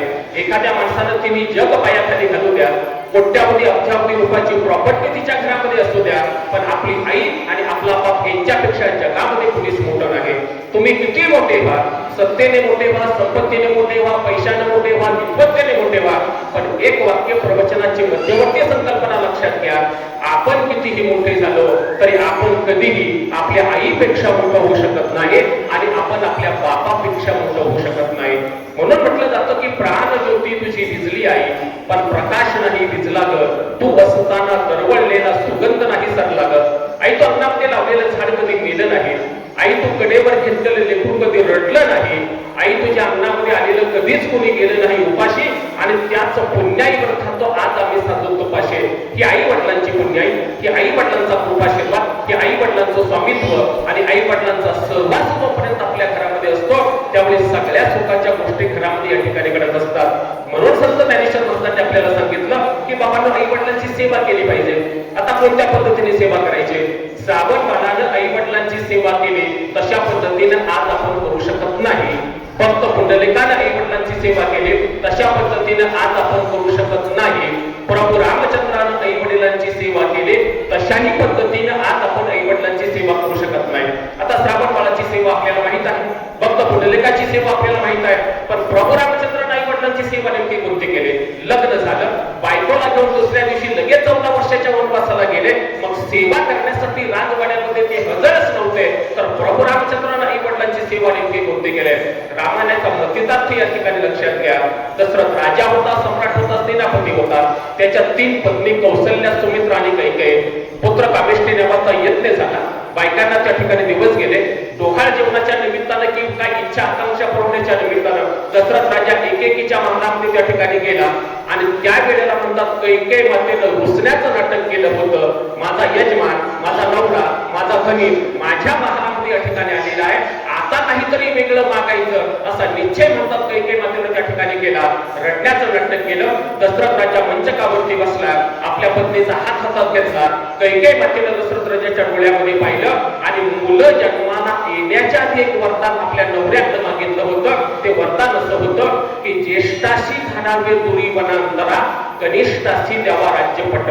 काय वरदान मागितलं होतं राजाकडं? की तुमची जी मोठी राणी आहे कौशल्या माता, तिच्या पोटी जो मुलगा जन्माला येईल ना, म्हणजे मुलं जन्माला येण्याच्या आधी मागणी केली होती, तिच्या पोटी जो मुलगा जन्माला येईल ना त्याला 14 वर्षाच्या वनवासाला पाठवून द्या, आणि माझ्या पोटी जो मुलगा जन्माला येईल ना त्याला राज्यसत्तेचा सन्मान मिळवून द्या. राजा होता, सम्राट होता, सेनापती होता, त्रिकंडाचा धनी होता, पण त्याही वेळेला म्हणतात दशरथ राजाचं आपल्या पत्नी समोर त्या ठिकाणी काही चाललं नाही. अभिवचन त्या ठिकाणी द्यावं लागलं आणि सगळं नंतरचं रामायण घडलेलं आपण अनेक वेळा पाहिलेलं आहे आणि ऐकलेलं आहे. याच्यातला पुढचा मुद्दा लक्षात घ्या.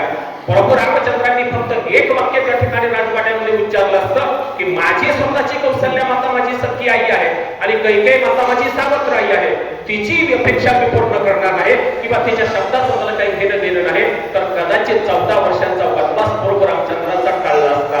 पण जशी कौशल्या माझी आई आहे, तशीच सुमित्रा माझी जर आई असेल आणि तशीच जर कैकेयी माता माझी आई असेल, तर आईची इच्छा आणि वडिलांचा शब्द त्या ठिकाणी प्रभू रामचंद्रानं प्रमाण मानला आणि 14 वर्षाच्या वनवासाला प्रभू रामचंद्र निघून गेले. ही प्रभू रामचंद्रांनी केलेली आई वडिलांची सेवा आहे असं रामायण जर आपल्याला सांगत असेल तर आपल्याही जीवनामध्ये अशा सुंदर विचारांचं चिंतन या ठिकाणी घडणं गरजेचं आहे. वर्षश्राद्धाच्या कार्यक्रमाच्या निमित्तानं आपण सगळे मंडळी या ठिकाणी उपस्थित झाला. जीवन जगत असताना एक सुंदर भूमिका संत परंपरेने आपल्याला सांगितले की बाबांनो कोणत्याही गोष्टीचा विचार आपल्याला उन्नत अवस्थेमध्ये नेऊ शकतो आणि कोणत्याही गोष्टीचा वाईट विचार आपली परिस्थिती खालावण्याला कारणीभूत त्या ठिकाणी होत असते. आणि म्हणून शक्यतो कुटुंबामध्ये कुटुंब वत्सलता निर्माण होण्यासाठी आपल्या घराचा स्वर्ग कसा होईल, आपल्या घराचं वैकुंठ कसं होईल आणि आपल्या घराचं मंदिर कसं होईल, अशा प्रकारचा सात्विक विचार जर प्रत्येक माणसानं केला तर तुमचा आमचा संसार चांगला झाल्याशिवाय राहणार नाही. मुळामध्ये संसार आहे कसा? तुकाराम महाराजांनी आपल्याला सांगितलं संसार दुःखामुळं चोहीकडे इकडं, विश्रांती नाही कोठे रात्र जळलं. काय संसारामध्ये सुखाची अपेक्षा आहे? तुकाराम महाराज पुन्हा दुसऱ्या चरणामध्ये सांगतात की आजा मेला, पंजा मेला, बाप हसना गेला, देखत देखत नातू पण तोही तैसा झाला. आपलं नेमकं शाश्वत या ठिकाणी काय आहे? आपल्याला एक थोडीशी गैरसमज असतो किंवा खोड असते किंवा सवय असते.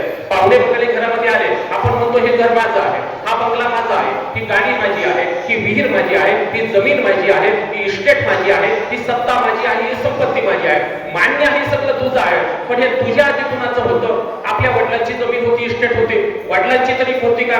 वडिलांनी त्यांच्या वडिलांनी त्यांच्याकडे दिले, म्हणजे आपल्या पंजोबांची जमीन आपल्या आजोबांची आजोबांची झाली, आजोबांची इस्टेट आपल्या वडिलांची झाली, वडिलांची इस्टेट आपली झाली, आपल्या इस्टेटीला आपण आपली इस्टेट म्हणतो. आता पुढचा प्रवास थोडासा या ठिकाणी लक्षात घ्या. पाठीमागचं थोडंसं चिंतन या ठिकाणी करा. आपण घरामध्ये 15 दिवसाचं जे पितृश्राद्ध घालतो त्याच्यामध्ये कदाचित आपल्या आई वडिलांचं किंवा फक्त आजी आजोबांचं पितृश्राद्ध घालतो. पणजी पंजोबांचं पितृश्राद्ध कोणी घालतं का? आपण पणजीचं कोणी पितृश्राद्ध घालतं का? घालत नाही. 2 पिढ्यांचं श्राद्ध करण्याची भूमिका आपल्या अंतःकरणामध्ये त्या ठिकाणी आहे. कल्पना करा, आपल्या घरामध्ये आज आपल्या पंजोबांचा फोटो आहे का भिंतीवरती? पंजोबांचा फोटो नाही. सातबारावरती पंजोबांचं नाव आहे का? सातबारावरती पंजोबांचं नाव काय? त्यांचं आधार कार्ड, त्यांचं पॅन कार्ड, त्यांचं जॉब कार्ड, त्यांचं इलेक्शन कार्ड, एक तरी गोष्ट आपल्या घरामध्ये त्यांची आहे का? बरं, त्यांचं पितृश्राद्ध तरी आपण घरामध्ये घालतो का? मग ज्यांची सगळी इस्टेट आपलं पोट भरण्यासाठी आज उपयोग पडते त्यांची एकही गोष्ट ओळखीसाठी आपल्या घरामध्ये शिल्लक राहिलेली नाही. आता पाठीमागचा प्रवास सोडून द्या, पुढचा प्रवास थोडासा लक्षात घ्या. आपण गेल्यानंतर हे सगळं कुणाचं होणार आहे? आपल्या मुलाबाळांचं होणार आहे. मुलाबाळानंतर कुणाचं होणार आहे? आपल्या नातवंडांचं होणार आहे. नातवंडानंतर कुणाचं होणार आहे? आपल्या पतवंडांचं, आणि त्याच्यानंतर आपल्या नितवंडांचं होणार आहे. म्हणजे 6व्या पिढीमध्ये ज्यावेळी आपला नितवंडांचा राज्यकारभार आपल्या घरामध्ये चालू होईल त्या दिवशी आपला फोटो घरामध्ये नसेल, आपलं पितृश्राद्ध घरामध्ये घातलं जाणार नाही, एकही गोष्ट आपल्या घरामध्ये ओळखीसाठी त्या ठिकाणी नसणार आहे. म्हणून तुकाराम महाराजांनी त्या ठिकाणी सांगितलं, आजा मेला पंजा मेला बाप मसना गेला, देखत देखत नातू बंधू ही तैसा झाला. हे सगळं जर आपल्या संसारी जीवनामध्ये या ठिकाणी घडणार असेल तर पाठीमागच्या भूतकाळाचा जास्त विचार करत बसू नका. भविष्य काळामध्ये काय काय घडणार आहे त्याचंही फारसं चिंतन करत बसू नका. वर्तमान काळी म्हणजे वर्तमान अवस्थेमध्ये माणूस आहे आणि त्या माणूसपणाच्या भूमिकेचं चिंतन प्रत्येक माणसाने या ठिकाणी करणं गरजेचं आहे. मग ती माणूसपणाची भूमिका कोणती? जीवन जगत असताना स्वच्छ जीवन जगा, सुंदर जीवन जगा, सत्यवादी जीवन जगा, प्रामाणिकपणाचं जीवन जगा, विश्वासाचं जीवन जगा, आचारसंहितेचं जीवन जगा. आणि ते जीवन जगत असताना अंतर्गत शक्ती आपल्याला काहीतरी चांगलं करण्यासाठी या ठिकाणी प्रेरणा देत असते. जीवन जगत असताना संसार कोणाचा सुखाचा झाला? माझ्या समोर जी माऊलींची ज्ञानेश्वरी आहे त्या ज्ञानोबांचा संसार सुखाचा झाला नाही. ज्यांना देवाचं विमान वैकुंठावर न्यायला आलं त्या तुकोबांचा संसार सुखाचा झाला नाही. महाराष्ट्राचं कुलदैव जेजुरीचा खंडोबा आहे, त्या जेजुरीच्या खंडोबाचा संसार सुखाचा झाला नाही. सगळ्या संतांचा विचार तुमच्या दृष्टिक्षेपात जर ठेवायचा असेल, आपल्याकडे वेळ तेवढासा नाही, पण साधू असू द्या, संत असू द्या, पंत असू द्या, महंत असू द्या, श्रीमंत असू द्या, कोणाचाच संसार या ठिकाणी सुखाचा झाला नाही. मग आपण संसाराकडून अपेक्षा ठेवण्यामध्ये काय अर्थ आहे? जसा होईल तसा जर व्हायचा असेल तर एका गोष्टीचं चिंतन फक्त करा, माऊलींची ज्ञानेश्वरी ही आपल्या घराची श्रीमंती आहे, तुकोबांची गाथा ही आपल्या घरातली श्रीमंती आहे, आई वडिलांची सेवा हा आपल्या घरातला संस्कार आहे. आणि आई वडिलांनी आपल्याला जन्म कशासाठी दिला या एका प्रश्नाचं उत्तर सातत्यानं माणसानं आपल्या अंतःकरणाला या ठिकाणी विचारलं पाहिजे. तुकाराम महाराजांनी जगाला सांगितलं, देवे तिला देह भजन आलं म्हणा. देवानं मला मृत्यू लोकांमध्ये जन्माला काय घडलं? देवाचं भजन करा, देवाचं पूजन करा, देवाचं चिंतन करा, देवाचं नमन करा. मग तो देव शोधायला नेमकं जायचं कुठं? देहूला जायचं का? आळंदीला जायचं का? पंढरपूरला जायचं का? शिर्डीला जायचं का? कुठं जायचं? कुठं जाऊ कुठंच नका. ठाईचं वैसोने करा एक चित्त, आवडी अनंत अळवावा. आपल्याच घरामध्ये देवाचा अधिष्ठान जर असेल तर बाकीच्या जत्रेमध्ये हिंडण्याची आपल्याला या ठिकाणी गरज नाही. पण हे कधी ज्याला आपली स्वतःची आई कळाली, ज्याला आपल्या स्वतःचा बाप कळाला, त्याला सगळे त्रिखंडातले देव कळाले असं म्हटलं तर अतिशयोक्ती या ठिकाणी होणार नाही. मग जीवन जगत असताना आईपणाच्या भूमिका अधिक आपल्याला समजावून सांगता येतील. तुकाराम महाराजांचा एक सुंदर अभंग आपल्याला असं मार्गदर्शन करतो की पोरं गेली आणि जे जे गेली तेथे वेळे, माय तरी कैसी सांगा, कृपाळोबा पांडुरंगा, हे तले नुतरी उचलवणी कडेवरी, तुका म्हणे घास मुखी घाली ब्रह्मरस. हा 4 चरणांचा तुकाराम महाराजांचा छोटासा अभंग आहे. याच्यामध्ये कदाचित तुकाराम महाराजांना देवाचं वर्णन करायचं असेल, पण देव म्हणजे दुसरा कोण आहे? आपली आई हेच दैवत आहे. तशा पद्धतीने अभंगाची सोडवणूक आपण या ठिकाणी करणं गरजेचं आहे. काय केलं आईने आपल्यासाठी? आईने आपल्याला जन्म दिला, आईने आपल्याला शिक्षण दिलं, आईने आपल्यावर संस्कार केले, तळहाताच्या फोडाप्रमाणे आपल्याला जपलं, नेत्राची निरांजन केली, हाडाचे कान केले, रक्ताचं पाणी केलं. आपल्या मुलीचं लग्न कार्य चांगलं व्हावं. कदाचित एखाद्या आईनं आपल्या गळ्यातलं सौभाग्याचं मंगळसूत्र एखाद्या सावकाराकडे गहाण ठेवलं असेल आणि आपल्या मुलाला चांगली नोकरी धंदा लागावे म्हणून आपल्या बापानं एखादा बिघा जमीन विकली असेल किंवा आपल्या गोठ्यातला 1 लाख रुपये किमतीचा बैल अवघ्या 20,000 रुपये किमतीला खड्डाला विकला असेल, दोघांच्या अंतःकरणातली शुद्धता लक्षात घ्या. आमच्या स्वतःचा विचार अंतःकरणामध्ये नाही. आपल्या आई बापाचं जगणं जर कोणासाठी असेल तर आपल्या मुलाबाळांसाठी त्या ठिकाणी असतं. आणि म्हणून त्या या ठिकाणी असणं गरजेचं आहे. त्यावेळेला आपला संसार सुखाचा होईल. ज्ञानेश्वर महाराजांचे आई वडील गेले संन्याशाचे काटे म्हणून सगळ्या समाजाला हिरवलं. आयर्लंडमध्ये राहू नका असं म्हटलं तरी पण संत ज्ञानेश्वर महाराजांनी संकल्प केला की अवघाची संसार सुखाचा करीन आनंदे भरीन तिने लोक जाईन गे माय तया पंढरपुरा भेटलेले माहेर आपुल्या. तुकाराम महाराजांच्या याच्या बाबतीमध्ये वेगळं काय घडलं? काय तुकाराम महाराजांच्या जीवनामध्ये सुखाची गोष्ट घडली आहे? आपल्या जीवनामध्ये छोटीशी एखादी दुःखाची घडले तर आपल्याला लगेच वाटतं देवाचं आमच्यावरती लक्ष नाही किंवा देवाचा आमच्यावरती कृपाशीर्वाद नाही. मग ज्या संत ज्ञानेश्वर महाराजांनी वारकरी संप्रदायाचा पाया रचला त्यांचा संसार सुखाचा झाला नाही आणि ज्या संत तुकाराम महाराजांनी वारकरी संप्रदाय कलश स्थानापर्यंत पोहोचवला त्या तुकाराम महाराजांचा संसार सुद्धा सुखाचा झाला नाही. आपल्या कुटुंबामध्ये निर्माण झालेलं दुःख हे जगाच्या तुलनेमध्ये थोडस कमी आहे असं आपल्या मनाला समजावून सांगायचं. आपलं दुःख कमी व्हायला मदत होते.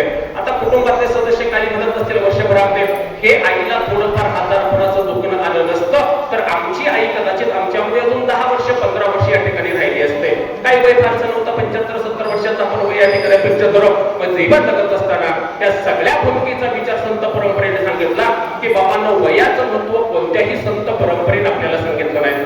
आदिशक्ती क्रांतिकारी संत मुक्ताबाईचा मृत्यू वयाच्या 18व्या वर्षी झाला. ज्ञानेश्वर महाराजांनी संजीवन समाधी वयाच्या 22व्या वर्षी घेतले. हिंदू धर्माचे संस्थापक आद्य गुरु शंकराचार्य वयाच्या 32व्या वर्षी त्या ठिकाणी गेले. तुकाराम महाराजांना देवाचं विमान वैकुंठावरून वयाच्या 42व्या वर्षी न्यायला आलं. ज्या साने गुरुजींनी सगळ्या समाजाला आईचं महत्व सांगितलं त्या साने गुरुजींचा मृत्यू वयाच्या 50व्या वर्षी झाला आणि ज्यांनी हिंदवी स्वराज्याचं स्वप्न साकार केलं त्या छत्रपती शिवाजी महाराजांचा मृत्यू वयाच्या अवघ्या 51व्या वर्षी झाला. ज्यांनी समाजाला समतेचा संदेश दिला त्या महात्मा फुलेंचा मृत्यू वयाच्या 62व्या वर्षी झाला आणि स्वराज्य हा माझा जन्मसिद्ध हक्क आहे असं सांगणाऱ्या लोकमान्य टिळकांचा मृत्यू वयाच्या 64व्या वर्षी झाला. ज्यांनी भारताचं संविधान तयार केलं त्या डॉक्टर बाबासाहेब आंबेडकरांचा मृत्यू वयाच्या 66व्या वर्षी झाला. राजर्षी शाहू महाराजांचा मृत्यू वयाच्या 64व्या वर्षी झाला. स्वामी विवेकानंदांचा मृत्यू वयाच्या 38व्या वर्षी झाला. आता मी तुम्हाला 10 उदाहरण सांगितले. 18 वय, 22 वय, 32 वय, 42 वय, 62 वय. हे मरण्याचं वय आहे का? मरण्याचं वय नाही. ज्या वेळेला 85-90 वर्षाची एखादी व्यक्ती होते आणि ती व्यक्ती मृत्युमुखी पडते त्यावेळेला विशेष शब्दानं दुःख आपल्याला जाणवत नाही की जसा येणार बहर तसा जाणार झडून गळणाऱ्या पानासाठी काय फायदा रडून काय फायदा रडून जिन हसत जगावं आणि मातीच्या कुशीत सोनं होऊन उगावं. पण 70-75 वर्षाच्या कालखंडामध्ये आपल्या आईचा झालेला मृत्यू निश्चितपणानं कुटुंबाला जरी दुःख या ठिकाणी देणार असला तरी ईश्वरी संकेतापुढे आपलं या ठिकाणी काही चालत नाही. 9 मनगे 10 मनगे मरगे 88 33 कोटी देवता मरगे पडे कालगे फाशी पीर मरे पैगंबर मरे मरगे तुझे विहारी कहत कबीरा ओ भी मर गया रहत कोण विचारी. कोण करण्यासाठी आलेला आहे? आपण दिवसभर शेतामध्ये काबाड कष्ट केले किंवा नोकरी धंदा व्यवसाय ऑफिस मध्ये गेला. संध्याकाळी 6 वाजता आपण घरी आलो. आपल्याला कोणीतरी चहा दिला. चहा पिल्यानंतर 1 तास आपण टीव्ही पाहिला. त्यानंतर आपण सुंदर असं जेवण केलं. जेवण केल्यानंतर 1 तास आपण मोबाईल पाहिला. 9 किंवा 10 वाजता आपण अंथरुणावरती पडलो. पण पडल्यानंतर आपल्याला कदाचित सुखाची झोप लागेल न लागेल पण उद्याचा उगवणारा सूर्य पाहण्याचं नशीब देवानं शिल्लक ठेवायचं की नाही हे आपल्या हातामध्ये नाही ते देवाच्या हातामध्ये आहे. मग देवाच्या हातामध्ये जर जन्म मरणाचं चांगलं असेल तर हे सगळे सोहळे आनंदाने करा अशी संत ज्ञानेश्वर महाराजांची भूमिका आहे. देहाची या गावा आलिया जन्म मृत्यूच्या सोहळिया ना म्हणू नये धनंजयाजी पर्यंत. आपल्या घरामध्ये एखादी स्त्री जर बाळंत झाली तिला मुलगा होत्या किंवा मुलगी होत्या आपल्याला आनंद होतो की नाही? म्हणजे जन्माचा आनंद, वाढदिवसाचा आनंद, 61चा आनंद, 75चा आनंद, सहस्रचंद्र दर्शन सोहळ्याचा आनंद. एखादी व्यक्ती 100 वर्ष जगली तर आमचे बाबा 100 वर्ष जगले याचा तुम्हाला जर आनंद होत असेल तर संत ज्ञानेश्वर महाराज म्हणतात एखाद्या व्यक्तीच्या मरणाचा सुद्धा तुम्हाला आनंद झाला पाहिजे कारण मरण हा सोहळा आहे असं संत ज्ञानेश्वर महाराजांचं मत आहे. माझ्या मताचं मी काही या ठिकाणी सांगत नाही. मग जन्माचा सोहळा जसा आनंदाने साजरा करतात तसा मरणाचा सोहळा या ठिकाणी आनंदाने साजरा होणं गरजेचं आहे. या सगळ्या गोष्टीचं चिंतन आपण या ठिकाणी करणं गरजेचं आहे. वेळ आपल्याकडे कमी आहे. वर्ष श्राद्धाची प्रवचन प्रासंगिक रूपातले आहे. 11:14 झाले. जवळजवळ 45 मिनिटाची प्रवचन सेवा तुम्हाला सांगत असताना अजून एक 5-7 मिनिटांमध्ये प्रवचन सेवेचा समारोप आपल्याला या ठिकाणी करायचा आहे. जीवन जगत असताना सगळ्या संत परंपरेनं सगळ्या संत साहित्यानं आतापर्यंत सगळ्या प्रवचनकारांना कीर्तनकारांना लोकांना मार्गदर्शन केलं किंवा बाबा आई वडिलांची सेवा करा. सगळ्या गोष्टींचं चिंतन वेगळं झालं तुम्ही या ठिकाणी समजून घ्या. एका कवीनं आपल्या आईच्या हाताला परीसाची उपमा दिली. आता परीसाच्या गोष्टी आपण आतापर्यंत फक्त ऐकत आलो, परीस कोणी पाहिला नाही, पण परीस करतो काय तर लोखंडाच्या वस्तूला लावल्यानंतर लोखंडाचं स्फोट होतं. ही परीसाची ताकद आहे, परीसाचं सामर्थ्य आहे. मग तो कवी असा म्हणतो, आई तू मला जन्म दिला, समज मी जन्माला आल्यानंतर माझं शरीर हे लोखंडाचं होतं, मला समाजामध्ये अजिबात किंमत नव्हती. पण तो कवी आईच्या हाताला परीसाची उपमा देतो की आई तुझा हात परीस माझा लोखंडी झुला आणि तुझा हात लागता माझा देह सोन्याचा झाला. माझा देह सोन्याचा झाला नसता, तो लोखंडाचा होता, पण तुझ्या परीसाचा हात माझ्या शरीराला लागला म्हणून माझा देह सोन्याचा झाला. अशी कवी उपमा आपण या ठिकाणी समजून घेणं गरजेचं आहे. किंवा एका दुसऱ्या कवीनं सुंदर वर्णन केलं की हमवरून वाचनाले चटते जव्हा काय तव्हा म्हणे तिच्यामध्ये दिसती माझी माय. आया बाया सांगत होत्या होतो जावा पाना आणि दुष्काळात मायेच्या माझा आटला होता पाना. पिठामध्ये पाणी टाकून मले पाजत जाय तव्हा मले पिठामध्ये दिसती माझी माय. आता हे गाणं किंवा कविता 10 वर्षापूर्वीची आहे, पण त्याचा संबंध पाठीमागे 5000 वर्षापूर्वीचा आहे. ज्ञानेश्वरीमध्ये असे कथानक आलेलं आहे की उपमन्यू नावाचा ब्राह्मण कुळामध्ये जन्माला आलेला 5 वर्षाचा छोटासा मुलगा होता. आणि झालं काय, त्याच्या वडिलांचा मृत्यू झाला. आईनं गरिबीमध्ये त्याचा सांभाळ केला. पण लहान मुलाला जसं गाईचं दूध पवित्र मानलं जातं, त्याला पाजणं गरजेचं आहे, त्याची बुद्धी तेज होण्यासाठी. पण घरामध्ये गाई नव्हती आणि गाईचं दूध विकत घेण्याची आर्थिक परिस्थिती नव्हती. पण आपल्या लहान मुलाच्या बालमनावरती विकृत परिणाम होऊ नये म्हणून त्या उपमन्यूच्या आईनं 3 वर्ष केलं काय, घरामध्ये पितळे किंवा थाळा ठेवा, त्याच्यामध्ये मुठभर बाजरीचं किंवा गव्हाचं पीठ टाकावं, त्याच्यामध्ये ग्लासभर पाणी टाकावं, आपल्या हातानं ते ढवळावं आणि मग पिठाचं पाणी दुधाच्या पाण्यासारखं दिसतं किंवा दुधासारखं दिसतं आणि ते पिठाचं पाणी सातत्यानं 3 वर्ष आपल्या उपमन्यू नावाच्या मुलाला दिलं. हे गाईचं दूध आहे, हे गाईचं दूध आहे, गाईचं दूध आहे. 3 वर्ष म्हणतात उपमन्यू गाईचं दूध त्या ठिकाणी प्याला, पीठ म्हणून त्या ठिकाणी गाईचं दूध म्हणून पिठाचं दूध प्याला. पण एक दिवस म्हणतात आपल्या मित्रांबरोबर कुठंतरी शेतामध्ये खेळायला गेल्यानंतर त्या मित्राच्या आईनं सगळ्या मुलांना घरामध्ये हाक मारले आणि खऱ्या गाईचं जे दूध असतं ते कपभर किंवा ग्लासभर त्या ठिकाणी प्रत्येक मुलाला त्या ठिकाणी प्यायला गेलं.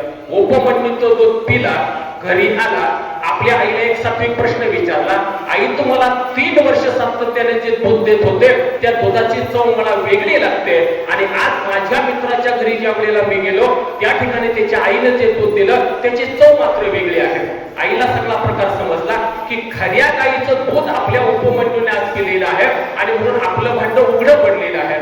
त्यावेळी म्हणतात उपमन्यूच्या आईनं त्या उपमन्यूला पोटाशी घेतलं, डोळ्यामध्ये दुःखाश्रू जमा झाले आणि अंतःकरणातून एक भूमिका आपल्या उपमन्यूच्या मुलाला सांगितले, मला माझी आर्थिक परिस्थिती गरिबीची आहे, मी तुला गाईचं दूध देऊ शकत नव्हते, तुझी खोटी समजूत मी या ठिकाणी काढत होते, आता तुला एक गोष्ट करावी लागेल, भगवंताची ध्यान धारणा या ठिकाणी कर. आणि मग तो म्हणतात 5 वर्षाचा उपमन्यू जंगलामध्ये गेला, देवाची प्रार्थना केली, देव प्रसन्न झाला, काय मागायचं असेल ते माग म्हणाला आणि मग उपमन्यूला दुधाचे सप्त समुद्र दिले. अशी आख्यायिका ज्ञानेश्वरीमध्ये आपल्याला वाचायला मिळते. याच्यातली तात्विक भूमिका फक्त लक्षात घ्या, आई वडिलांच्या कृपाशीर्वादाशिवाय जगामध्ये आपल्याला कोणती गोष्ट प्राप्त होऊ शकत नाही. आई वडिलांचा सहवास एवढा महत्वाचा, तेवढाच आई वडिलांची कृपा जीवनामध्ये महत्वाची आहे. देवाची कृपा, संतांची कृपा आणि आई वडिलांची कृपा या 3 कृपा धर्मशास्त्राने महत्वाच्या सांगितल्या आहेत. काही काही लोक कधी कधी म्हणत असतात हे केलं सगळं मी केलं, आमचे आई वडील अडाणी होते, आमचे आई वडील न ठेवत होते, आम्ही आमचं शिकलो, आम्ही आमच्या नोकरीला लागलो, याच्यामध्ये आई वडिलांचा हात काय आहे? आई वडिलांचा हात नसू द्या, पण सूक्ष्म रूपाचा कृपाशीर्वाद प्रत्येक आई वडिलांचा आपल्या मुलाबाळांच्या आयुष्यामध्ये असतो. हे वेगळं सांगण्याची गरज मला वाटतं या ठिकाणी वाटत नाही. आणि म्हणून वर्षभरापूर्वी गाईचा देहांत या ठिकाणी झाला, तू जवळ असतो अंगत नाही तुझ्या प्रतीचा गोड जरा आणि आईसारखे दैवत नसते आता समजतो अर्थ करा. काय केलं तू आमच्यासाठी? तूच भरवला घास आम्हाला आणि घरासाठी तू झटली ग, शेतामधले कष्ट करून एक घामा नसतो नटली ग, उभे राहिलो आम्ही सारे पैसा सुपत्ता आली ग, पण आज देवाण्यातील देव संपला, व्यर्थ तुझ्या विनवारी ग. आठवण येते रात दिनी आणि मनात येते रोज रडू, आशीर्वाद तो देशील आई, सांग कुणाच्या पाया पडू, मोक्ष मिळावा तुला सद्गती, पिंड तुझा हा नदीवरी आणि रीते झाले गोकुळा तुझे, गेली आई पैलकरे. घरामध्ये सगळ्या सुखाच्या गोष्टी या ठिकाणी असतील, पण आता मात्र आईच्या घराच्या अंगणामध्ये उभे राहून आईच्या लेकी सोनांनी आणि लेकी बाळांनी नातवंडांनी जर आई किंवा आजी नावाची हाक मारली तर त्या पवित्र हाकेला उत्तर देणारा त्यांचा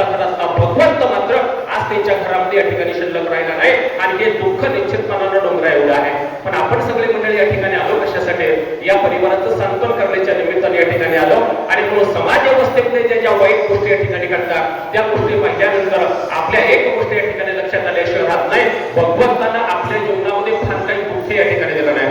ज्ञानेश्वर महाराजांना जेवढं समाजानं दुःख दिलं ते आपल्याला या ठिकाणी दिलं का? नाही दिलं. तुकाराम महाराजांना समाजानं जेवढं दुःख दिलं तेवढं आपल्याला लोकांनी दिलं का? नाही दिलं. छत्रपती शिवाजी महाराजांना जेवढं दुःख समाजानं किंवा आप्तसुखी यांनी दिलं तेवढं दुःख लोकांनी आपल्याला दिलं का? दिलंच नाही. आपल्याला एवढं दुःख नाही तरी पण आपण आपला प्रपंचामध्ये दुःख आहे असं म्हणत असो तर वेगळा विचार आपल्या अंतःकरणामध्ये निर्माण झाला पाहिजे. आणि मग सगळ्या शेवटी तुकाराम महाराज एक भूमिका आपल्या मनाला समजावून सांगतात. सगळ्या गोष्टीची व्यवहार कुणाच्या माध्यमातून घडतात? आपल्याला मन आपल्याला सांगत असतं ही गोष्ट कर.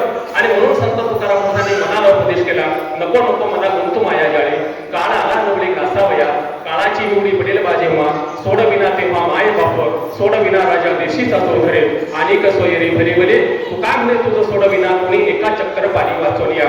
जन्म मरणाच्या तडाख्यातून भगवंताच्या कृपा आशीर्वादाशिवाय आपली भूमी या ठिकाणी सोडवणूक करू जर शकत नसेल तर जीवन जगत असताना स्वच्छ जीवन जगण्याचा संकल्प या आषाढी एकादशीच्या निमित्तानं आपण या ठिकाणी करणं गरजेचं आहे. मुळामध्ये आता झालंय का 21व्या शतकामध्ये जात असताना जुनी पिढी आणि नवी पिढी यांच्यामधला भेद लक्षात घेत असताना एक गोष्ट तुमच्या सगळ्यांच्या लक्षात आली असेल, आपण धर्म पाळत नाही, आपण नीती पाळत नाही, आपण नियम पाळत नाही, आपण शास्त्र पाळत नाही, आपण आचारसंहिता पाळत नाही.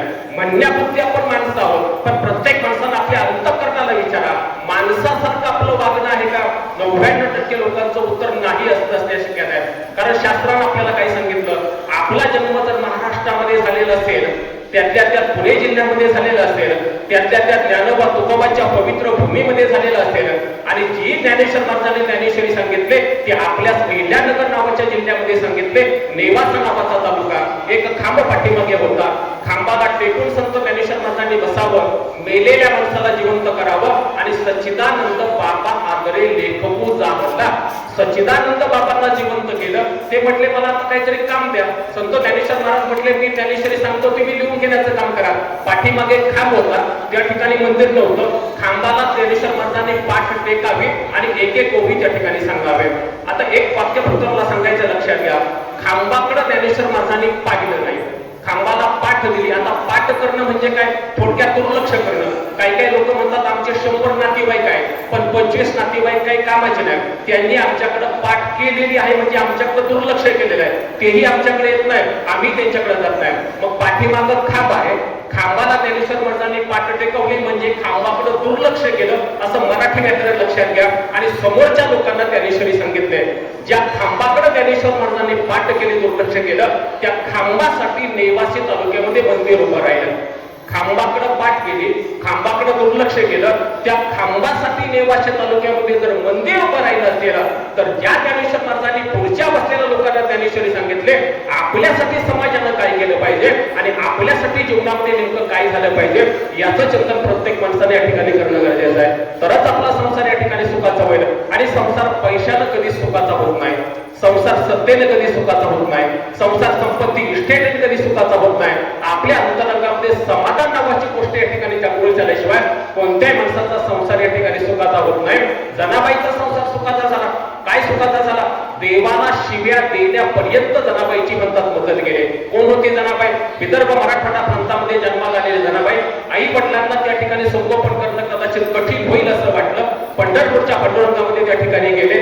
आपल्या लाडक्या लेकीचा हात पंढरपूरच्या पांडुरंगाच्या हातामध्ये दिला आणि माझ्या लेकीचा सांभाळ कर असं अभिवचन म्हणतात आई वडिलांनी बघवून घेतलं. काय झालं जनाबाईचं? नामदेव महाराजांच्या घरामध्ये त्या ठिकाणी आश्रय केला. धुण्या बांधण्याचं काम त्या ठिकाणी केलं. पुढचं वाक्य मला अत्यंत महत्वाचं सांगायचं आहे. आपण गोष्टी ऐकत आलो, नामदेव महाराजांच्या हातून देवानं जेवण केलं किंवा नामदेव महाराजांच्या हातून देवानं दूध प्राशन केलं, चांगली गोष्ट आहे. नामदेव महाराजांची सेवा उच्च कोटीची आहे. पण ज्या नामदेव महाराजांच्या घरामध्ये धुणं भांडण्याचं काम ज्या जनाबाईनं केलं, त्या जनाबाईचा अधिकार नामदेव महाराजांपेक्षा उच्च प्रतीचा झाला.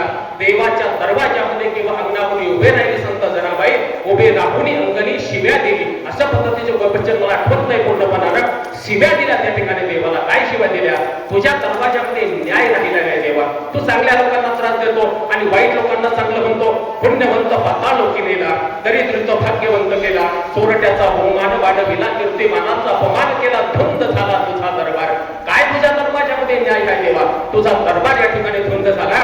आणि त्या जनाबाईचं चरित्र सांगितल्याशिवाय नामदेव महाराजांचं चरित्र पूर्ण होत नाही. आणि नामदेव महाराजांचं महाराजांचं चरित्र सांगितल्याशिवाय पंढरपूरच्या पांडुरंगाची आपल्याला जर मत कळत नसेल, आपण सुद्धा जीवनाचा प्रवास जर समजून घ्यायचा असेल, तुम्ही किती मोठे व्हा, पण हे मोठेपणामध्ये आई वडिलांचा खूप आशीर्वाद आहे ही एक भूमिका मनाला निश्चितपणाने समजावून सांगा. आणि म्हणून वार्षिक श्राद्धाच्या निमित्तानं याला आपण पुण्यतिथी सोहळा म्हणू शकतो, याला आपण पुण्यस्मरण सोहळा म्हणू शकतो, याला आपण आईचं वर्ष श्राद्ध म्हणू शकतो. आणि चौथा शब्द शास्त्रामध्ये असा आला की आत्मा मुक्ती दिन सोहळा आईचा या ठिकाणी संपन्न होत आहे. 10 दिवसापर्यंत आत्मा म्हणतात पंचकृषीमध्ये असतो. दशक्रिया विधी झाली की आत्मा आकाशामध्ये जायला सुरुवात होते. 5.5 महिन्यांपर्यंत आकाशाच्या निर्वात पोकळीमध्ये असतो. आणि आजच्या दिवशी महाराष्ट्रातील नव्हे तर देश विदेशातील लक्षावधी लोक पंढरपूरच्या पांडुरंगाच्या दर्शनाला गेलेले असताना आईचा आत्मा साक्षात वैकुंठीच्या दरवाजामध्ये पोहोचलेला आहे. आणि त्या ठिकाणी साक्ष त्या ठिकाणी मध्यान्हकाळी म्हणजे 12 वाजता त्या ठिकाणी चालू झालेली असेल. काय केलं 70-75 वर्षाच्या कालखंडामध्ये हा सगळा हिशोब त्या ठिकाणी मांडला जातो. आणि कदाचित पाप पुण्याचा हिशोब जुळता मिळता निघाला तर आईचा आत्मा पुन्हा मृत्यू लोकामध्ये एखाद्या उच्च कोटी कुळामध्ये देव जन्माला घालतो. यासाठी शास्त्र सांगतं आहे तोपर्यंत देवाची सेवा करा आणि गेल्यानंतर सुद्धा आईच्या सेवेमध्ये राहा, वडिलांच्या सेवेमध्ये राहा. सकळ तीर्थांचे धुरे जे का माता पितर आहे.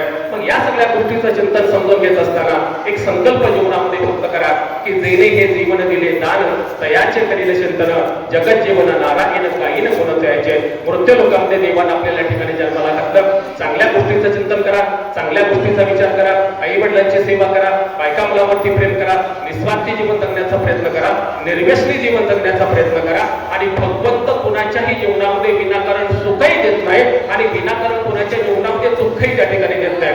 अशा पद्धतीने जर भगवंताच्या कृपा दृष्टीकडे आपण पाहिलं तर भगवंताचा कृपाशीर्वाद आपल्यावरती राहिल्याशिवाय या ठिकाणी राहणार नाही. एवढीच अपेक्षा फक्त या ठिकाणी व्यक्त करतो. आणि झालेल्या सेवेला पूर्णविराम देत असताना आदरणीय चंद्रकला आई बबनराव आरोटे या आईंच्या वर्षश्राद्ध कार्यक्रमाच्या निमित्तानं आपण मोठ्या संख्येने या ठिकाणी उपस्थित झाला. गावातील भजनी मंडळींनी सुंदर असं भजन या ठिकाणी पांडुरंग रुक्माईबातीच्या मंदिरामध्ये या ठिकाणी संपन्न केलं, सादर केलेलं आहे. त्यांना या ठिकाणी धन्यवाद देईल. आईंच्या पाठीमागचा परिवार जरी आपल्याला परिचित असला तरी आईंचे यजमान म्हणजे पतिदेव बबनराव रामाजी आरोटे, त्यांची मुलं राजेंद्र, संजय आणि विकास, त्यांच्या सोनबाई प्रतीक्षाताई, नलिनीताई, वंदना आणि त्यांची भाई आहे ठकाजी बाबा रामाजी आरोटे. 2-4 भावांचा मोठा परिवार. फ्लेक्स जर तुम्ही पाहिला, मी रात्री मोजली नावं 73 नावं फ्लेक्सवरती आहेत. किती नाव आहेत? 73 नाव फ्लेक्सवरती आहेत. मला कोणीतरी विचारलं होतं परवा, म्हटले नामदान किती द्यावं लागेल महाराष्ट्र मला? म्हटलं द्या फक्त 100 रुपये, मी काही जास्त पैसे घेत नाही प्रवचनाचे. ते म्हटले असं काय होतं मला 100 रुपयामध्ये कोणी प्रश्न करतं का? म्हटलं 100 रुपयेच म्हटलं मी, पण फ्लेक्सवरती ज्याचं ज्याचं नाव आहे त्याला प्रत्येकाने 100 रुपये द्यायचे. म्हणजे किती होतील? आणि आईच्या स्मरणात 100 रुपये तुम्ही दिले, त्याच्यामध्ये वाईट वाटण्याचं कारण काय आहे?